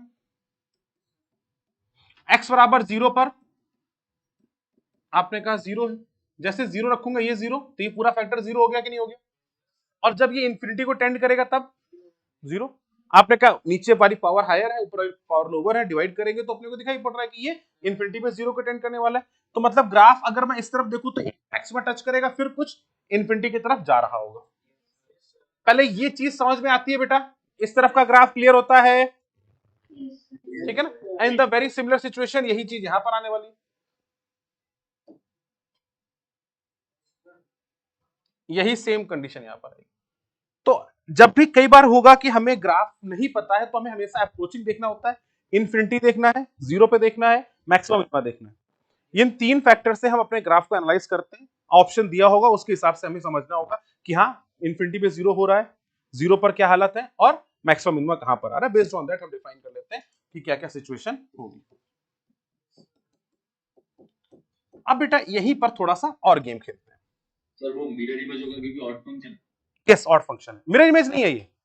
फर्स्ट का थर्ड में मिरर इमेज होता अगर ये इवन फंक्शन होता, एक्स स्क्वायर ऊपर होता, तो ओरिजिन के अबाउट सिमेट्री क्या क्रॉस सिमेट्री बोलते हैं। हाँ वर्ड ही ओरिजिन वाला सही नहीं है। हाँ मतलब अच्छा ओरिजिन के बाद सिमेट्री मान लो, जो भी मानना लिखो, क्रॉस सिमेट्री है ऐसा समझ सकते हैं। फर्स्ट का थर्ड में, सेकंड का फोर्थ में आएगा अगर ऑड फंक्शन होता है। जैसे कॉस थीटा का function, cos theta even odd है, कॉस इवन है, साइन ऑड है। तो साइन जैसे ऊपर होगा उसका जस्ट अपोजिट नीचे बनेगा। तो साइन का फर्स्ट के बाद थर्ड में आएगा और कॉस दोनों तरफ इक्वल रहेगा, तो फर्स्ट का एग्जैक्टली मिरर इमेज बनता है। ठीक है, नेक्स्ट पॉइंट पर आ रहे हैं बेटा। अब मैं आपसे एक क्वेश्चन यहां पूछूं, बेटा ध्यान से देखना, बहुत इंपॉर्टेंट है। अब थोड़ी सी चीज इंपॉर्टेंट है, ध्यान से देखेंगे बिल्कुल। अगर मैं बोलता कि ये दो है चीजें अपने पास, ये हमारे पास चार्जेस यहां रखे थे और यहां से आपको 3 डायमेंशन का थोड़ा सा आइडिया लेना है। ये चार्जेस यहां पर रखे a comma sorry 0 comma a and 0 comma minus a. अब अगर मैं इस लाइन को और मैंने इस चार्ज पे प्रभाव देख रहा हूं, मान लेते हैं कि ये इस बॉटल को रिप्रेजेंट कर रहा है, ठीक है, यहां पे प्लस क्यू, यहां पे प्लस क्यू बड़े वाले। अब मैं इस बॉटल को टिल्ट कर दूं, टेढ़ा कर दूं, इस पर लगने वाला फोर्स बढ़ेगा घटेगा सेम रहेगा? क्यों? डिस्टेंस सेम है, चार्ज सेम है, कंपाउंड का फर्क आ जाएगा। फोर्स की दिशा भी सेम रहेगी क्या? डायरेक्शन चेंज हो जाएगी।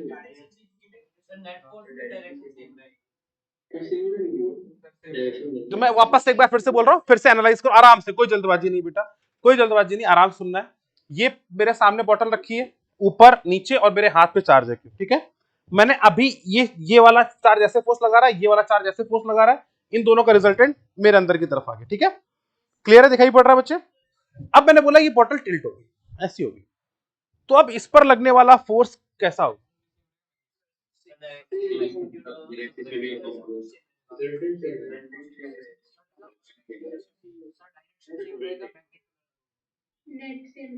नेट सेम रहेगा और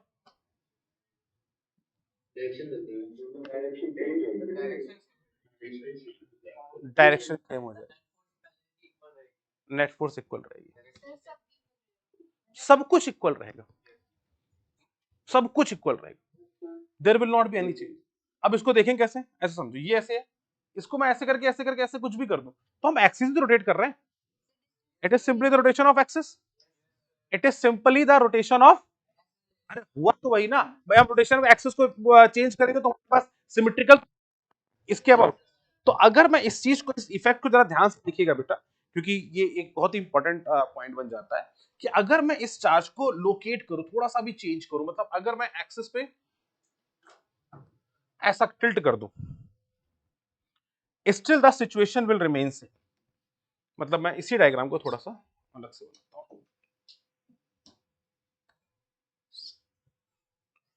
अब इसको मैं डिफाइन करते हैं एक रिंग मेथड से, कि अगर ये रिंग है, अगर ये रिंग है बेटा,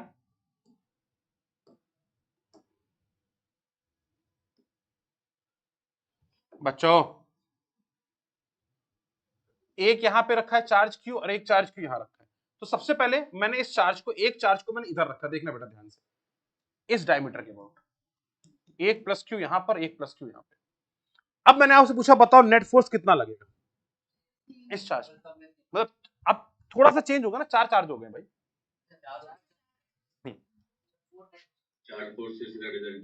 चार फोर्स रिजल्टेंट, क्या रिजल्टेंट वही रहेगा? देखो तो क्या ये डायमेट्रिकल अपोजिट वाले एक दूसरे का एक्सिस का परपेंडिकुलर कंपोनेंट कैंसिल कर देंगे। अरे नहीं समझे बात को, अरे नहीं समझे बात को। अगर चार्जेस अपोजिट डायरेक्शन में है, डायमेट्रिकली अपोजिट रखे गए हैं, तो ये दोनों डायमीटर के अपोजिट का कंपोनेंट जो होगा या उसके एक्सिस के परपेंडिकुलर कंपोनेंट को कैंसिल कर देंगे। मतलब यहां वाला देखेंगे और इसका प्लेन में निकल के यही सेम चेहरे होगा, ये ऐसे निकल के आ रहे होंगे, एक इधर जाएगा एक उधर जाएगा। सोचो ना, मतलब मैंने कुल मिला के किया क्या है, इसी को अब इसी को फील करो ना, इसी को मैं घुमा रहा हूं, तो अगर ये घूमेगा तो ये वाला वेक्टर थोड़ा नीचे जाएगा और ये वाला वेक्टर बाहर आएगा, तो कंपोनेंट तो वही वाले होंगे, परपेंडिकुलर वाले कंपोनेंट कैंसिल हो जाएंगे। एक्सिस की डेफिनेशन तो वही है ना भाई, एक्स और वाई एक्सिस तो हमारे साथ वही हो सकती है ना, एक एक्स इधर है तो जेड तो यही रहेगा। अरे बोलो मेरे भाई, बात समझ में आती है कि नहीं आती? तो अब बहुत इंपॉर्टेंट सबसे बेसिक सी चीज हो गई कि अगर किसी रिंग पर ये चार्जेस रखे गए तो ये इसका भी और इनका, तो इन सभी का इधर वाला एंगल बनेगा ऐसे, इसका कुछ इधर वाला एंगल बनेगा थीटा, और सभी का एंगल एग्जैक्टली सेम होने वाला है, क्योंकि सभी के लिए थीटा देखो क्या सेम होगा क्या, इस रिंग की रेडियस a है और ये दूरी x है, तो सभी के लिए एंगल तो वही बनेगा। बेटा ये विजुलाइज हो रहा है, कितने लोग ये विजुलाइज हो रहा है, एक बार जल्दी हाथ खड़ा करो, जितने लोग विजुलाइज हो रहा है ये कंसेप्ट, नहीं हो रहा है तो बता दो भाई फटाफट। क्लियर है पक्का? यार जबरदस्ती मत पक्का बोलना, नहीं हो तो अपन थोड़ा सा गेम खेलें और। क्लियर है ना? आगे बढ़े, जो डायरेक्शन भी सेम रहेगी बेटा। अब डायरेक्शन को कैसे फील करें? डायरेक्शन को फील करने के लिए बस इसको देखो बेटा, ये इधर गया और ये इधर गया। अब कुछ मत सोचना, इतना सोचो कि इस वाले फोर्स के, मतलब अभी तुम सब देखना बंद कर दो, जिसको डायरेक्शन में कंफ्यूजन है मैं वापस समझाऊंगा, एक बार फिर से देखना। डायरेक्शन में कंफ्यूजन है ये कंपोनेंट बना दो पहले इनके, थीटा हमेशा ये आगे तक याद रखना बेटा, आगे तक ये याद रखना, 3 डायमेंशन में बहुत काम आएगा ये सब चीजों का। एफ साइन थीटा और ये एफ कॉस थीटा। अब मुझे बस इतना बताओ, इसका नीचे वाले का एफ साइन थीटा होगा और ये एफ कॉस थीटा होगा, सोचो। अब मैं कह रहा हूं मैंने इसको घुमाया, अब आपको ये देखने में दिक्कत आ रही कि फोर्स कितना घूमेगा, मैंने कहा फोर्स मत देखो, आप क्या देखो, अब सोचो, अब सोचो अगर आपने ऐसे घुमाया तो एफ साइन थीटा थोड़ा आगे आएगा और ये वाला एफ साइन थीटा थोड़ा उतना ही पीछे जाएगा, क्या अभी भी ये इक्वल एंड अपोजिट रहेंगे? क्योंकि जितना ये आगे आएगा उतना ही तो थीटा पीछे गया होगा। अरे बोलो फील आता है कि नहीं आता? तो जितना ये वाला कंपोनेंट ऐसे गया उतना ये वाला अंदर गया, तो ये दोनों तो निपटेंगे, हमेशा ही निपटेंगे।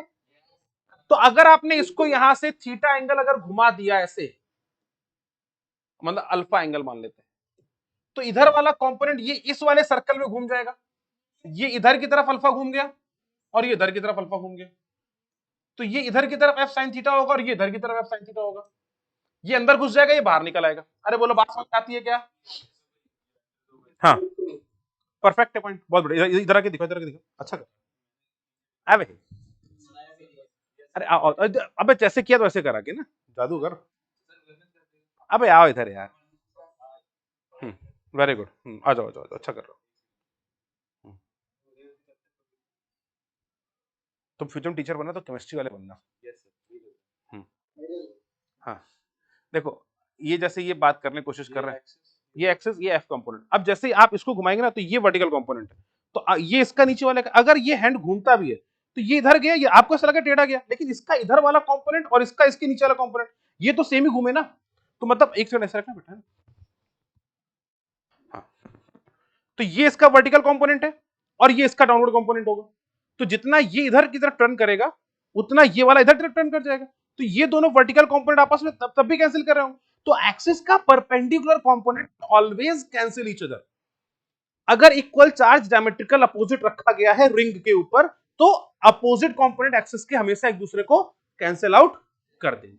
तो क्या पहला 3 डायमेंशनल डायग्राम क्लियर होता है? तो जल्दी से इसको कोप्चा पॉइंट बनाओ, जल्दी से कोप्चा पॉइंट बनाओ इसको फटाफट। सर पर अगर मान लो जब हमने चेंज किया है ना उसको जो चार्ज है तो जो लाइन जॉइनिंग है वो बदल गई तो फिर नहीं समझा बेटा, एक बार फिर से तेज बोलो। सर ये जो चार्जेस है सर उनको हम घुमाए हैं तो जो लाइन जॉइनिंग है हाँ हाँ वैसे देखेंगे वो एक चार्ज जो नीचे रहेगा नेक्स्ट पे तो और दो हमको हमने घुमा दिया। हाँ बिल्कुल ठीक है। एक्शन है वो करने वाली बदलेगी ना, जो कंपोनेंट है वो सेम ही है। बट ये f cos थीटा नहीं चेंज होगा ना, इसी एक्सिस की ओर तो घुमा रहे हो, तो ये वाले कंपोनेंट क्यों चेंज होंगे? नहीं ये चेंज नहीं होंगे पर जो इसके पहले वाला जो है मतलब जो नहीं आ रही है प्लस 2 से लेकर के 1 जो नहीं है तो बदल जाएगी, वो बदल जाएगी, बिल्कुल बदल जाएगी, वो लाइन बदल जाएगी। बट अगर मैं उसको उस प्लेन को एक मान लूं, आप क्या 3D में देखने की कोशिश कर रहे हो, मैं कर रहा हूं उसी को XY प्लेन मानो ना। मैं कह रहा हूं कि आप अभी ये बोल रहे हो कि ये वाली Y है और ये Z मान लेते हैं, आपने इसको Y बोला और इसको X बोला और इधर वाली को Z बोला फॉर द टाइम बिंग। अब मैंने कहा एक काम करो ना यार, तुम ऐसे सोचो ना कि मैंने अब नया लिया है तो मैं इसको नहीं मानूंगा, मैं अपना ये वाला कंपोनेंट Y मानूंगा और इसकी इधर वाली एक्सिस Z मानूंगा और ये X रिमेन। क्या अभी ये Y Z और ये X ऐसा एक्सिस बन सकता है कि नहीं बन सकता है? अब आप अपने कोऑर्डिनेट सिस्टम को थोड़ा सा चेंज कर लो तो देखना बहुत आसान हो जाएगा कि सर प्लेन तो वही है ना, घुमा ही तो है बस। जो प्लेन ये वाला अभी आपको ये प्लेन दिखाई पड़ रहा है वो ऐसा प्लेन हो जाएगा ना, दोनों लाइन घूमेंगी, बात सही है। एक पेज देना था, वाला पेज उठा दे। ये दोनों लाइन घूमेंगी, बात सही है, लेकिन ये दोनों लाइन कभी इस पेज में है, इस प्लेन में है, ऐसे वाले में, ऐसे वाले में। लेकिन अब जब आपने टर्न किया तो ये जो प्लेन है वो ऐसा हो गया, तो अब ऊपर लाइन इस प्लेन में ऐसे आ रही होगी और नीचे लाइन यहां से ऊपर की तरफ जा रही होगी, तो प्लेन में तो रहेंगी ना दोनों लाइन, वो रहेंगी तो एक ही प्लेन में। सोचो ना, प्लेन फील कर पा रहे हो क्या? पक्का? ये वाला पूरा का पूरा प्लेन ऐसे टिल्ट हुआ है, सोचो ये पूरा का पूरा प्लेन ऐसे टिल्ट हुआ, तो ये लाइन जो आपकी ऊपर से थी, जो लाइन टेढ़ी हुई है वो ऐसे टेढ़ी हुई, ये लाइन ऐसे ऊपर की तरफ आई निकल के, बट दोनों का प्लेन तो वही है। ठीक है, कोप्चा पॉइंट जल्दी से लिखेंगे। If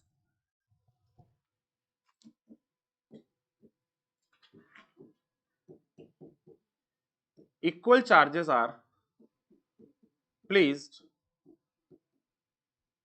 along, if equal charges are placed along,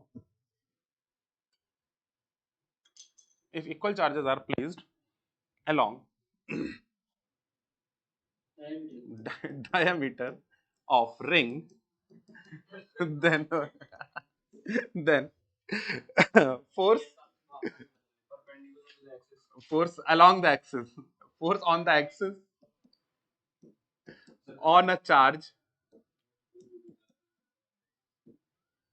charge will be along the axis only. Perpendicular component to axis will cancel each other.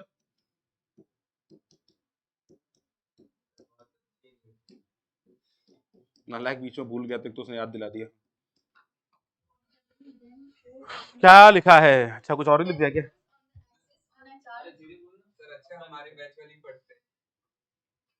If equal charges are placed along diameter of ring, then force on the axis on a charge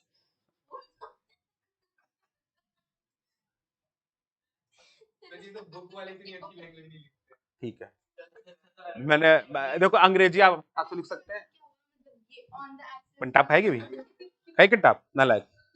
ये बेटा ये लिखा है कि अगर आप charge ऐसे यहाँ रखोगे एक्सिस के ऊपर तो उस पर परपेंडिकुलर कैंसिल हो जाएंगे, अलोंग द एक्सिस फोर्स आएगा, इसका मतलब ये है। बाकी अपने मन से लिख लो। हाँ फिर फाइट करेंगे। अब if the charges were unequal then we need to describe the situation. फिर आपको कोऑर्डिनेट ज्योमेट्री में जाना पड़ेगा प्रॉपर्ली, इनके क्या बोलते हैं, हाँ अब धीरे धीरे अब चुप हो जाओ, आ जाओ नेक्स्ट पे आते हैं। अब ये कहानी हमेशा सेम रहने वाली है।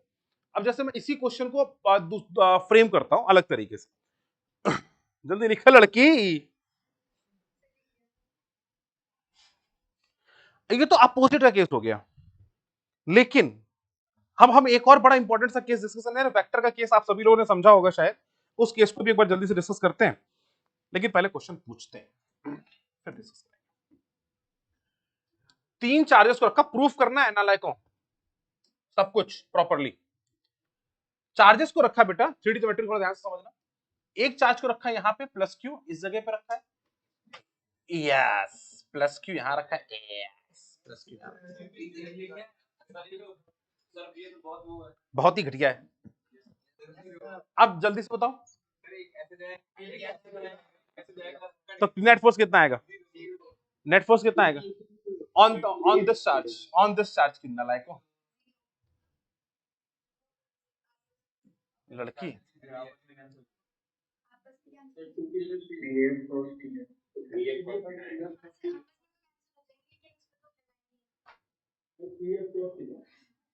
फिर पागल वाली बात। 3f cos theta, very good बेटा।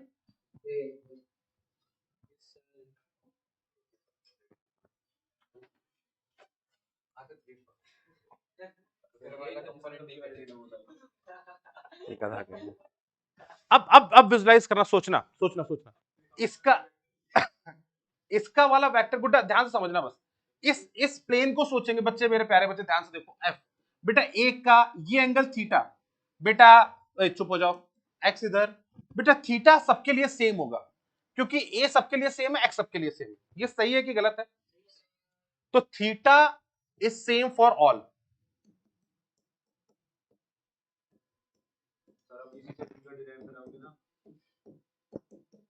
tan थीटा बराबर a बाई एक्स, वो तो तुम घर पे करके लाओगे। इतना बताने के बाद अगर मैं कराऊंगा तो मैं गधा। हाँ चलो बहुत बढ़िया। तो अब अगर मैं यहां पे बात करूं बेटा, ध्यान से देखना, बहुत इंपॉर्टेंट सा पॉइंट है।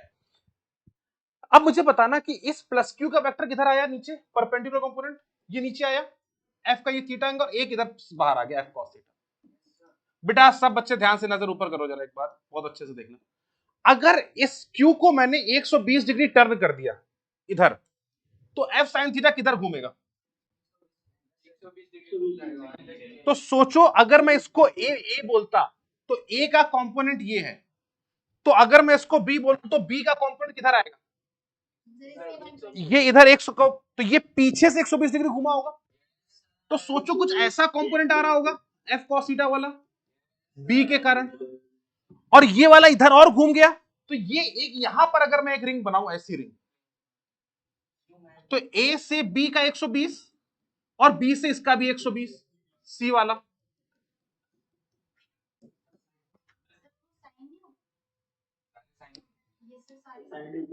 अरे यार भावनाओं को समझो यार, ये भावनाओं को तुम लोग नहीं समझ रहे हो ना। नालायक। और सबका cos थीटा कंपोनेंट आगे आएगा। बेटा क्या ये विजुलाइज हो रहा है? क्या ये टर्निंग विजुलाइज हुई? टर्निंग विजुलाइज हुई बच्चे? तो एक को घुमाया तो पूरा का पूरा ये वाला वेक्टर यहां से जो ऐसे था, आपने इसको इधर घुमाया तो ये लोअर वेक्टर भी पीछे की तरफ ऐसे घूम जाएगा 120 डिग्री, ये पीछे एक और एक इधर की तरफ आगे। तो अगर तीन वेक्टर एक दूसरे से 120 डिग्री के एंगल पर है, if three vectors are at angle 120 degree with each other, तो इनका रिजल्टेंट क्या होता है बेटा? तो इन तीनों का फोर्स कैसा है? तो इसको बोल देते हैं सबके बीच का, तो net F net perpendicular to axis will become 0। Axis के परपेंडिकुलर कितना हो जाएगा? 0 हो जाएगा। Is it clear now? ठीक है, कोई परेशानी तो नहीं? चल बहुत बढ़िया। अब ऑर्गेनिक का अच्छा होता है, तो मैडम से टेस्ट और उससे दिखा देते हैं प्लेन के अंदर की अब आ रहे। हाँ अब देखिए फिजिक्स की बेइज्जती करता है, सर केमिस्ट्री की तारीफ फील नहीं करनी, कोई बात नहीं, छोटी छोटी होने देते।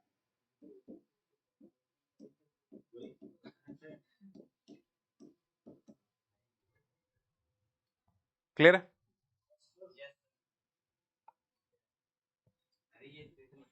एफ, तो नेट फोर्स कितना हो जाएगा? 3f cos theta. पैटर्न भी वही रहेगा, चुप रहा कर, तो ज्यादा बोल रहा क्लास में। सॉरी सर, पनिशमेंट आप नहीं देता। यस सर, आप अब बस सर पेडिंग भी देना पड़ेगा। यस चलो ऊपर आओ बेटा। ये लिख लिया कि यहाँ पे पैटर्न ऑफ फोर्स भी सेम रहेगा, सेम वापस इक्वेशन वही बनने वाली है, ठीक है। तो अगर हम बात करेंगे तो वही सेम सिचुएशन, सारी चीजें सेम रहेंगी, तो अपन वहां से बातचीत कर सकते हैं। हम लोग नेक्स्ट पॉइंट पर आ रहे हैं। और अगर मैं यही क्वेश्चन आपसे पूछ देता कि बेटा एक ये स्क्वायर प्लेट रखी है और इसके एक्सिस पर एक चार्ज यहां रखा है h डिस्टेंस पर, इसको बोलते हैं, इसको बोल देते हैं, क्या बोलते हैं इसको, कौन सा प्रिज्म बोलते हैं यार? कोई प्रिज्म रहता है square prism. This is a square prism. इसके साइड लेंथ a दी गई है और हाइट h दी गई है। Find the force acting on h, find the force acting on the charge q अगर वर्टेक्स पर equal charge plus q plus q plus q और plus q को प्लेस कर दिया गया है।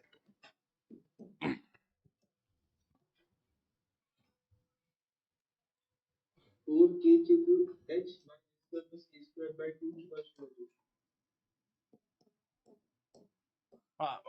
फिर से बोलो बेटा एक बार, फिर से बोल, फिर से।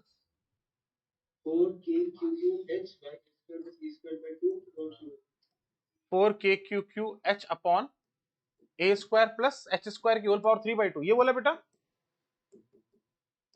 e square by 2 a square by 2। Okay, ये एक आंसर आ गया है यश का।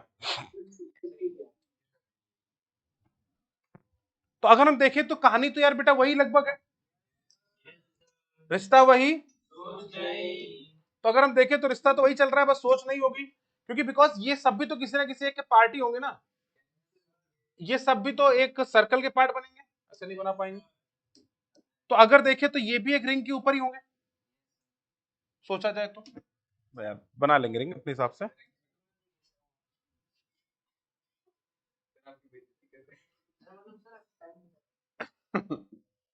तो अगर हम डायगोनल की बात करते हैं तो बेटा यहां से ये रेडियस, मतलब अगर मैं इस थीटा एंगल की बात कर रहा था, किसी एक का जो एंगल सबटेंड करेंगे, ये वाला एंगल अगर मैं थीटा के बारे में सोचता तो थीटा एंगल कितना होता? आप बोलते सर जो इसकी रेडियस होती है अपॉन ये डिस्टेंस h।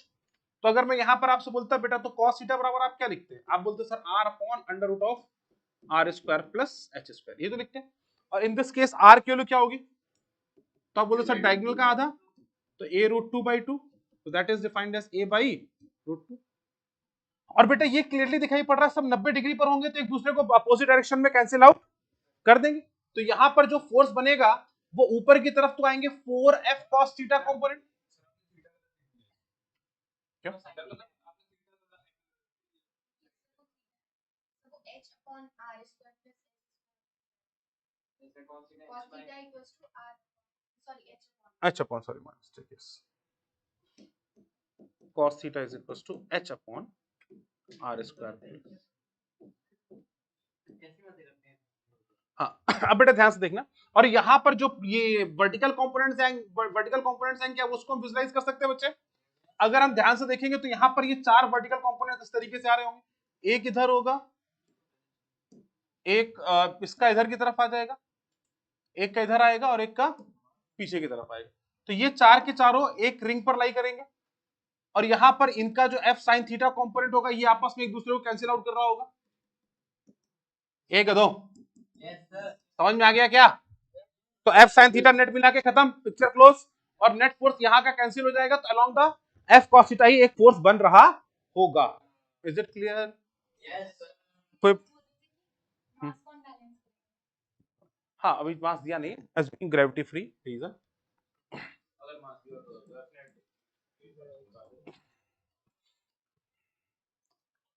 ठीक है, आगे बढ़े, जल्दी लिखो, जल्दी से क्विकली।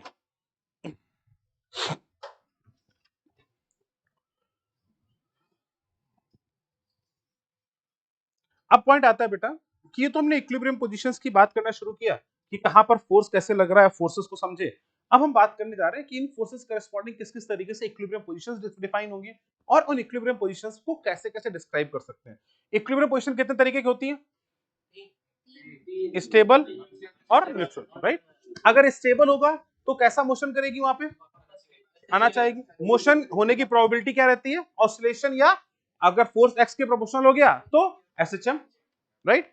अगर अनस्टेबल हुआ तो भाग जाएगा, फिर कुछ कोई मोशन डिस्क्राइब नहीं करने वाले, और न्यूट्रल हुआ तो फिर कहीं भी रख दो हमेशा सेम रहेगा। तो अब पहला क्वेश्चन हम यहाँ पे शुरू कर रहे हैं, जल्दी से आ जाइए, हेडिंग डाल दीजिए बेटा, गेम ऑफ इक्विलिब्रियम।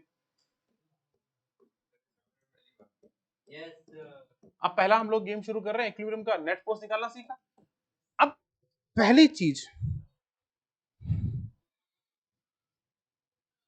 कि भाई इक्विलिब्रियम, इक्विलिब्रियम को समझने के लिए सबसे पहले हम बात करते हैं two charges and neutral point की। Two charges and neutral point, बेटा सबसे पहले हम दो चार्जेस, फिर इसी तरीके से हम लोग चलेंगे तीन चार्जेस की तरफ, और इसी तरीके से हम आगे बढ़ेंगे, नंबर ऑफ चार्जेस को और बढ़ाएंगे, ठीक है ना। तो अगर हम दो चार्ज सिस्टम की बात करें, और मैंने आपसे बोला कि भैया दो चार्ज रखे हमारे पास, एक चार्ज यहां पर है Q1 और एक चार्ज है यहां पे Q2। अब पॉइंट आता है न्यूट्रल पॉइंट। न्यूट्रल पॉइंट जैसा वर्ड से समझ में आ रहा है, क्या होगा इसका मतलब, ऐसा पॉइंट जहां पर कोई चार्ज रखे तो उस पर नेट फोर्स कितना हो जाए, F नेट बराबर 0 हो जाए। तो इस छोटी सी चीज को समझ लेते हैं। तो आपने क्या कहा, अब बताओ भैया अगर ये दो चार्ज रखा जाए तो इस स्पेस में कहां पर वो पॉइंट एग्जिस्ट कर सकता है जहां पर नेट फोर्स 0 हो, आर। स्पेस से पूछा मुझे, पूरे स्पेस में चाहिए भाई, इस पूरे स्पेस में कितने न्यूट्रल पॉइंट एग्जिस्ट कर सकते हैं ये बताओ। पूरे स्पेस में, इसके चारों तरफ का जो स्पेस है उसमें कितने न्यूट्रल पॉइंट एग्जिस्ट कर सकते हैं, और कहीं नहीं हो सकता, अलग अलग है।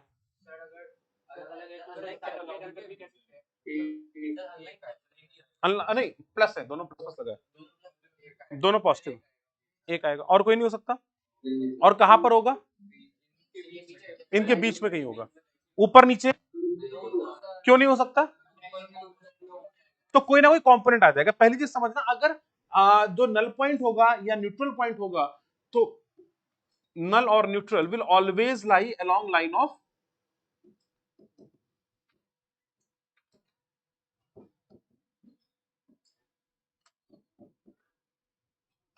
line of joining। तो ये जो होंगे ये हमेशा लाइन ऑफ ज्वाइनिंग के along लाई कर रहे होंगे, they will always lie along the line of joining। पहली चीज, क्यों आपने कहा सर कहीं और हमने कहीं पर भी कोई पोजीशन सोचने की कोशिश की तो इनके कंपोनेंट्स आएंगे, एक एफ ऐसा एक एफ ऐसा, तो इसका हमेशा कोई ना कोई एक रिजल्टेंट बनेगा ही बनेगा, क्योंकि फोर्सेस को कैंसिल करना है तो इक्वल एंड अपोजिट होना पड़ेगा। तो आपने कहा यहां पर कोई नल पॉइंट एग्जिस्ट नहीं कर सकता, तो इट मस्ट बी हियर। तो अगर हम यहां पर बात करें टोटल डिस्टेंस x है, तो यहां से x होगी और ये डिस्टेंस r माइनस x होगी। इसको मैं डिफाइन कर देता हूं, x ना लिख के r1 से और r2 से, थोड़ा ज्यादा आसान हो जाता है।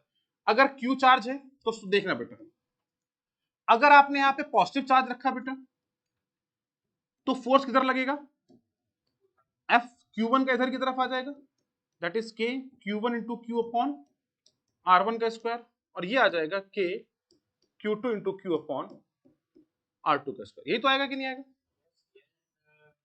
इक्वल और अपोजिट होना, अपोजिट हमको दिखाई पड़ रहा है, इक्वल हम मैग्नीट्यूड में कर देते हैं। तो अगर फोर्सेस इक्वल रहेंगे, तो अगर नेट फोर्स को जीरो करना है, इसका मतलब हो गया K Q1 Q upon R1 square should be equal to K Q2 Q upon R2 का स्क्वायर। K Q कैंसिल हो गया, Q1 upon Q2 is equal to R1 upon R2 का होल स्क्वायर।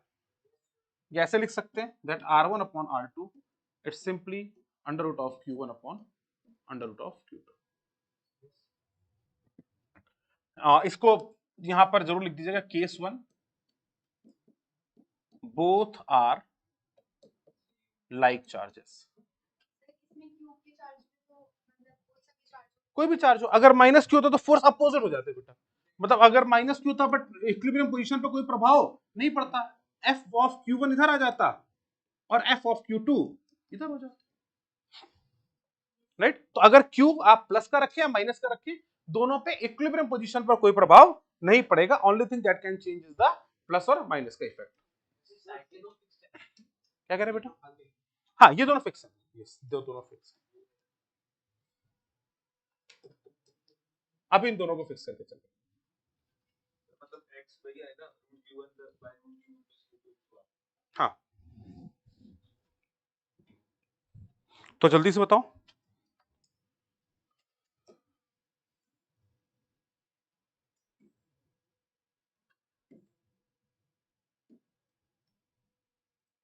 इक्विलिब्रियम पॉइंट बता दो कहां कहां पर होंगे। ये Q है, ये 4Q है, बीच की सेपरेशन आपको D दी गई है। फाइंड नल पॉइंट, जल्दी से लिखना है क्विकली। फाइंड नल पॉइंट, हाँ बताते चलो, वेरी गुड बेटा। 4Q 9Q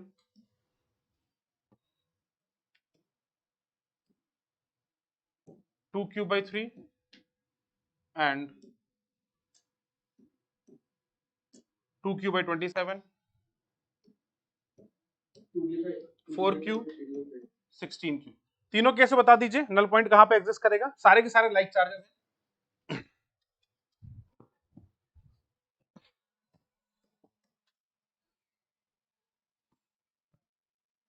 लिखिए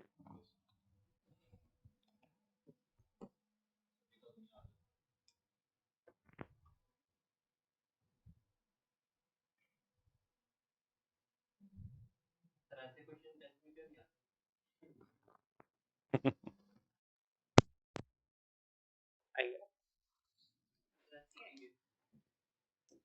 सारे क्वेश्चन ऐसे ही होते हैं, बस एक बार बता दिए जाए तो। जब क्लास में पढ़ा रहे होते हैं ना, सारे क्वेश्चन ऐसे लग रहे होते हैं। तो अगर हम यहाँ पे बात करें तो बेटा यहाँ पे रेशियो कितना हो जाएगा, तो आप बोलेंगे √Q is to √Q2, तो ये जाएगा 1:2 का रेशियो। 1:2 का रेशियो डिवाइड करेंगे तो इनवर्स रेशियो डिवाइड होगा, सेम रेशियो डिवाइड होगा। इन R1/R2 is equal to same ratio में, तो मतलब जो चार्ज बड़ा होगा उससे दूरी भी ज्यादा होगी। तो यहाँ पर 1:2 का रेशियो बटेगा, तो यहाँ पर कितना आ जाएगा D/3, और यहाँ पर कितना हो जाएगा बेटा 2D/3। तो पता है कि नहीं बेटा, रेशियो डिवीजन क्लियर है। R1 बराबर क्या हो जाएगा 1 × 1 + 2 × D, और R2 बराबर कितना हो जाएगा 2/1 + 2 × D। तो याद रखिएगा, अगर ये Q1 Q2 का रेशियो 1:2 है तो R1 का रेशियो D/3 और 2D/3, ये इंपॉर्टेंट है। यहां पर अगर आप देखेंगे √Q1 is to √Q2 कितना आ जाएगा बेटा रूट का रेशियो, तो 2:3, 2:3, तो मतलब यहां पर 2 और यहां से 3, तो इधर का 3, तो मतलब कितना हो जाएगा 2D/5, और इधर वाला कितना आ जाएगा बेटा 3D/5। रेशियो डिवीजन परफेक्ट है, एक बार हाथ खड़ा कर दो, किसी कोई दिक्कत तो नहीं होती यहाँ पे D/5 ये सब करने में, एक बार हाथ खड़ा कर दो ऑनलाइन, जल्दी बताओ। बहुत बढ़िया। कुछ को अजितेश दिक्कत होती है क्या? तो दिक्कत होती है उसके लिए हाथ उठाने में। जिसको ये समझ में आ रहा है वो एक बार हाथ खड़ा कर दो कि हाँ रेशियो डिवीजन में मुझे कोई समस्या नहीं सर, तब ठीक है, वेरी गुड। ठीक, पार्थ क्या हो रहा है भाई, दिक्कत है क्या कोई? उठाया था मैंने फिर। अच्छा ठीक है, वो नहीं है ना, उसके हाथ दुख रहे हैं, क्या कर रहा है बे?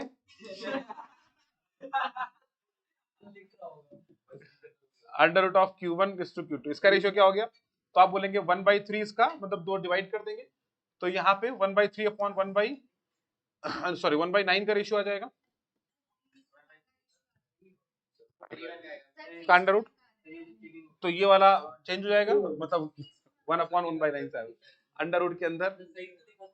अरे यार रुक जाओ, 3:1, ये क्लियर है ना, ये रेशियो आ रहा 3:1, देखो डिवाइड कर दोगे तो 1/9 अंडर रूट लेंगे तो 3:1 का रेशियो आ जाएगा। 3:1 का रेशियो मतलब यहाँ से 3 दूरी और वहां से 1, तो 3:1, 3:1 मतलब 3D/4, और ये हो जाएगा 1D/4, ठीक है ना। तो ये R1 आ गया और ये R2 आ गया बेटा। सिमिलरली यहाँ से बात करेंगे 4Q और 16Q, जल्दी से बोल दो क्या आ जाएगा 1:2 D/3 और 2D/3।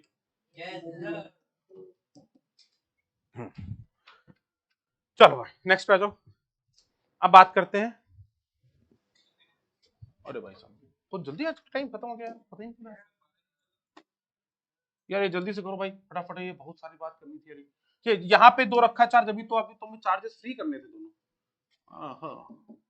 ये 2 चार्ज रखे +Q, ठीक है। नल पॉइंट कहाँ होगा एग्जैक्टली नीचे में। अगर यहाँ पे Q चार्ज को रखा जाए, अब मैंने आपको याद हो तो मैंने आपको बताया था बेटा कि स्टेबल इक्विलिब्रियम पोजीशन जो है वो सब्जेक्टेड है कि आप किस दिशा में मोशन करने वाले हो। याद है किसी को du बाय u और x से ग्राफ बनाया था, तो अगर u और y का ग्राफ देखोगे तो पोजीशन अलग अलग हो सकती है। हो सकता है कि x के मोशन के लिए वो पोजीशन स्टेबल हो और हो सकता है y के मोशन के लिए वो पोजीशन स्टेबल। अच्छा आ रहा है, बस 5 मिनट, ठीक है 2 मिनट, अच्छा वाला है ना। तो अब इसको जरा ध्यान से देखना, जैसे Q की बात करें, अब इस Q पर फोर्स क्या लग रहा है बेटा, अगर यहां पे डिस्टेंस को देख लें, यहां से D और यहां से D, दोनों डिस्टेंस को dd डिफाइन कर दें, तो ये कैसा है, game of stable and unstable equilibrium, stable and unstable equilibrium. तो अगर हम यहां पे बात करें बेटा कि अगर चार्ज को मैंने डिफाइन किया, डिस्प्लेस किया slightly along x, if case 1 charge is displaced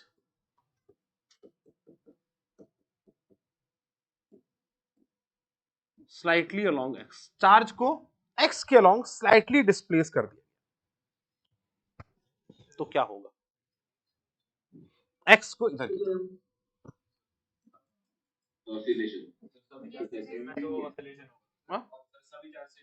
x is very very small, ये दे दिया गया है। हाँ क्या बेटा, नहीं नहीं ये क्यों अलग है, ये बाकी दो अलग है। हाँ साइन से, हाँ साइन से, ये अनस्टेबल इक्विलिब्रियम होगा, स्टेबल होगा, तो पहले इसको समझे। तो आपने कहा जैसे आप इसको इधर लेकर आएंगे बेटा, तो इस पर फोर्स किधर लगेगा, आगे की तरफ, इस प्लस क्यू का फोर्स। तो अगर मैं इसको ए बोलूं और इसको मैं बी बोलूं बेटा, तो ए का फोर्स ज्यादा या बी का फोर्स ज्यादा, तो आप बोलेंगे के Q into small Q upon, बेटा ये डिस्टेंस हो जाएगी डी माइनस एक्स का होल स्क्वायर, और इसको पीछे करेंगे तो बी का फोर्स कितना आ गया, के Q into small Q upon D plus x का होल स्क्वायर। तो अगर हम यहां पर इस सिचुएशन को देखें तो इस पर लगने वाली नेट फोर्स की दिशा किधर की तरफ होगी, एफ नेट किधर होगा बेटा, तो आपने कहा sir F net will be equal to, यहां से अगर मैं देखूं तो बोल सकता हूं F A minus F B, sorry F A greater than F B है, तो F net towards mean position और इक्विलिब्रियम पोजीशन, ऐसे लिख सकते हैं क्या, अरे बोलो भाई ऐसे लिख सकते हैं क्या, इक्विलिब्रियम पोजीशन की तरफ नेट फोर्स लग रहा है क्या, मतलब मैं इस बात को बोल सकता हूं कि यार नेट फोर्स अगर इक्विलिब्रियम पोजीशन की तरफ है, इसका मतलब चांस ऐसा फील होता है कि कुछ स्टेबल इक्विलिब्रियम होगा। तो मतलब पार्टिकल ऑसिलेट करेगा, जैसे आप इधर दबाओगे तो इधर तक जाएगा, इधर धक्का दोगे तो इसको इधर धक्का दोगे, बी का फोर्स बढ़ जाएगा।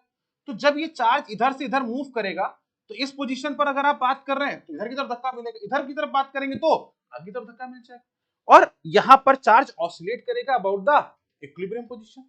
आपने कहा सर बहुत, तो नेट फोर्स कितना होगा बेटा, लिख, हाँ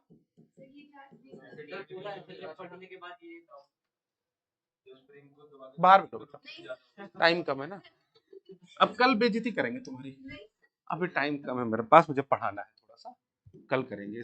दुष्ट औरत, बेशरम, एक मोशन पहले एक्सेलरेट हो रहा होगा तो एक्सेलरेट होते हुए वेलोसिटी को गेन करेगा बेटा, और फिर वो डीएक्सेल, तो जब यहां पर आएगा मीन पोजीशन तो वेलोसिटी सबसे ज्यादा होगी, तो वेलोसिटी ज्यादा होगी तो रुक नहीं सकता है। तो बेटा नेट फोर्स जल्दी से निकालो, कितना हो जाएगा बेटा, यहां पे नेट फोर्स बोलो, तो यहां पर अपने पास के क्यू इंटू स्मॉल क्यू, नीचे की तरफ बन जाएगा D square minus x square का होल स्क्वायर, और यहां पर बन जाएगा बेटा डी प्लस एक्स का होल स्क्वायर और माइनस का डी माइनस एक्स का होल स्क्वायर, तो यहां पर बन जाएगा 4dx। अरे बोलो डायरेक्टली लिख सकता हूं क्या ये, कोई गुस्सा होने वाली बात तो नहीं, अरे है क्या, चुप, सही लिखा सब कुछ। हाँ अगर x बहुत छोटा हो जाएगा, अगर मैं इस कंडीशन की बात करूं तो मोशन कैसा हो जाएगा, then motion will be simple harmonic motion, then motion will be simple harmonic motion. तो अगर हम यहां पे बात करें, यहां पे कंडीशन अप्लाई करो जल्दी फटाफट कि d is very very greater than x, तो नेट फोर्स को अगर मैं वेक्टर फॉर्म में लिखूंगा, मैं लिखूंगा माइनस का के Q into small Q into 4x into D upon D की पावर 4, यही आ जाएगा क्या? ठीक है, और यहां पर हमने क्या क्या मान लिया कि d square minus x square is approximately equal to d square. ठीक है, तो व्हाट इज द कंडीशन? तो अगर हम यहां पर देखें तो नेट फोर्स आ गया, तो ए नेट बराबर कितना आ जाएगा बेटा? माइनस के Q into small Q upon D की पावर 4, ऊपर एक डी था तो इससे कैंसिल हो जाएगा, डी क्यूब बच जाएगा, डायरेक्टली लिख देता हूं। माइनस दिशा को बताता है, गधे लोग को नहीं अभी तक याद आता है, कुछ गधे बैठे हुए हैं। Minus sign is simply the symbol of direction बेटा। जब मैंने यहां पर एफ नेट लिख रहा तो मैं डायरेक्शन के साथ नहीं लिख रहा था, ए माइनस बी, लेकिन मैं यहां पर बोल सकता हूं कि अगर आप एक्स इधर आए हो तो अगर इस दिशा को आप पॉजिटिव लेते हो, भाई सब भी पड़ गया क्या? हाँ, तो अगर ये डायरेक्शन को आप पॉजिटिव लेते हैं तो फोर्स निगेटिव में लग रहा होगा, तो फोर्स एक्स के डिस्प्लेसमेंट के अपोजिट डायरेक्शन में, इसलिए मैंने यहां पर एक माइनस साइन लगा दिया। यहां पर एक वेक्टर भी लगा देते तो और अच्छा लगेगा, सुंदर लगेगा। लग रहा है सुंदर?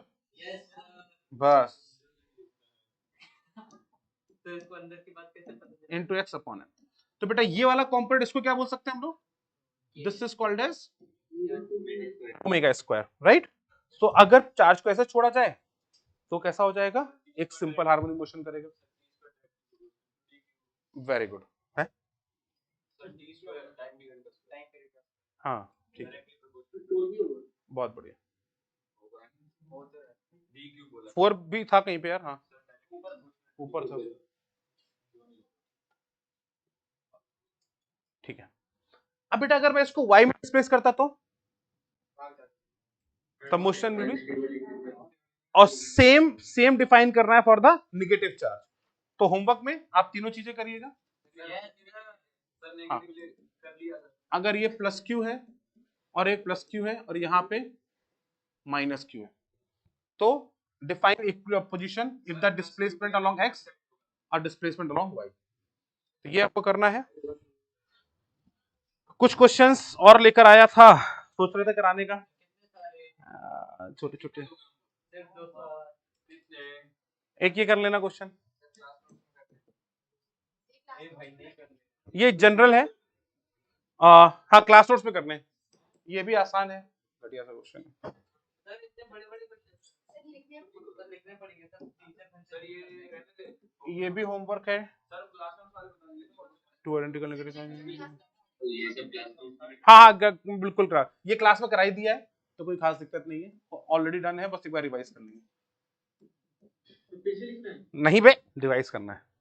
हाँ ये कर लेना। देखो अब यहाँ पर ये था कि अगर M1 M2 अलग अलग हैं तो उस केस की कंडीशन को θ1 θ2 को डिफाइन करना है।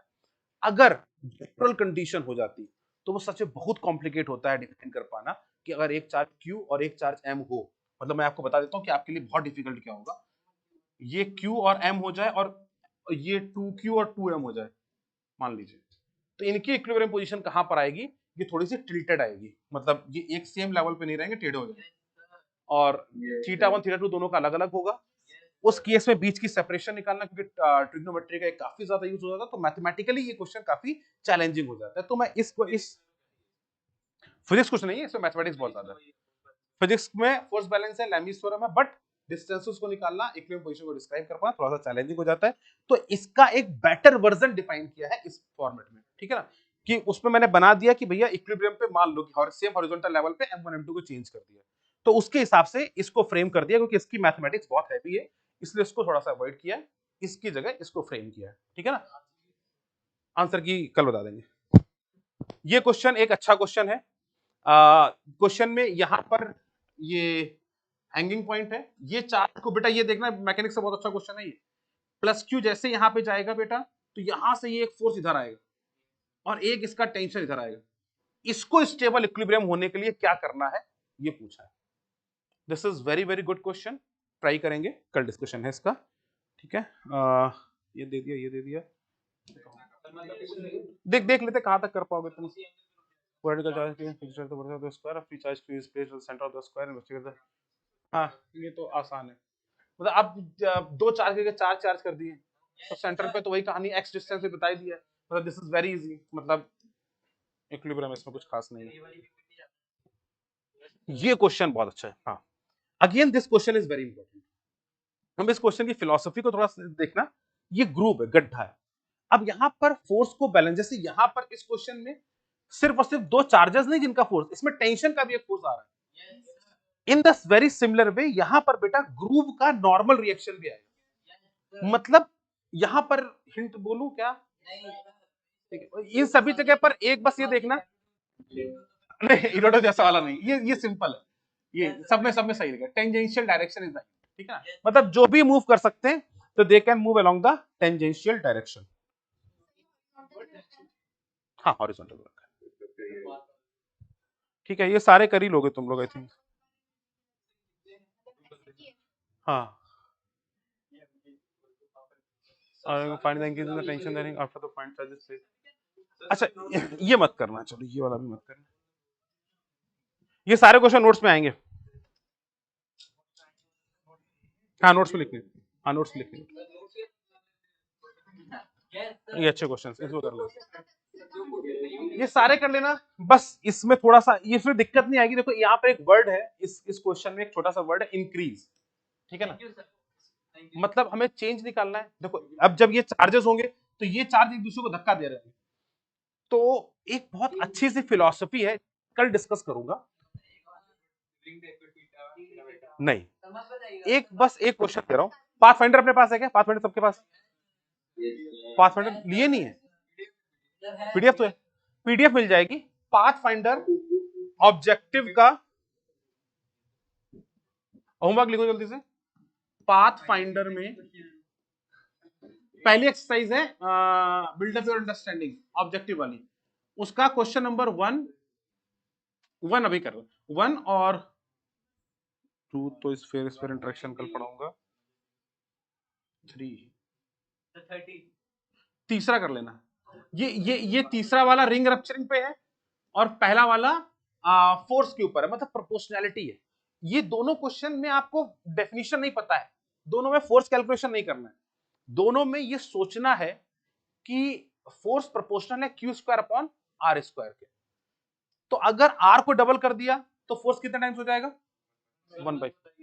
तो उस थॉट पे काम करना है इन दोनों ही क्वेश्चंस पे। पाथफाइंडर का 1 और 3 क्वेश्चन है। और इसके अलावा एचसीवी में अब आप लोगों को 21, 22, 23, 24 तक हो गया था ना, 25 से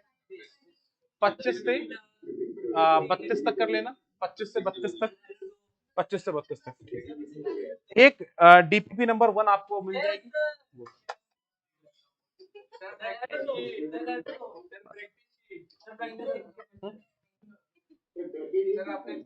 थैंक यू बच्चों, धन्यवाद।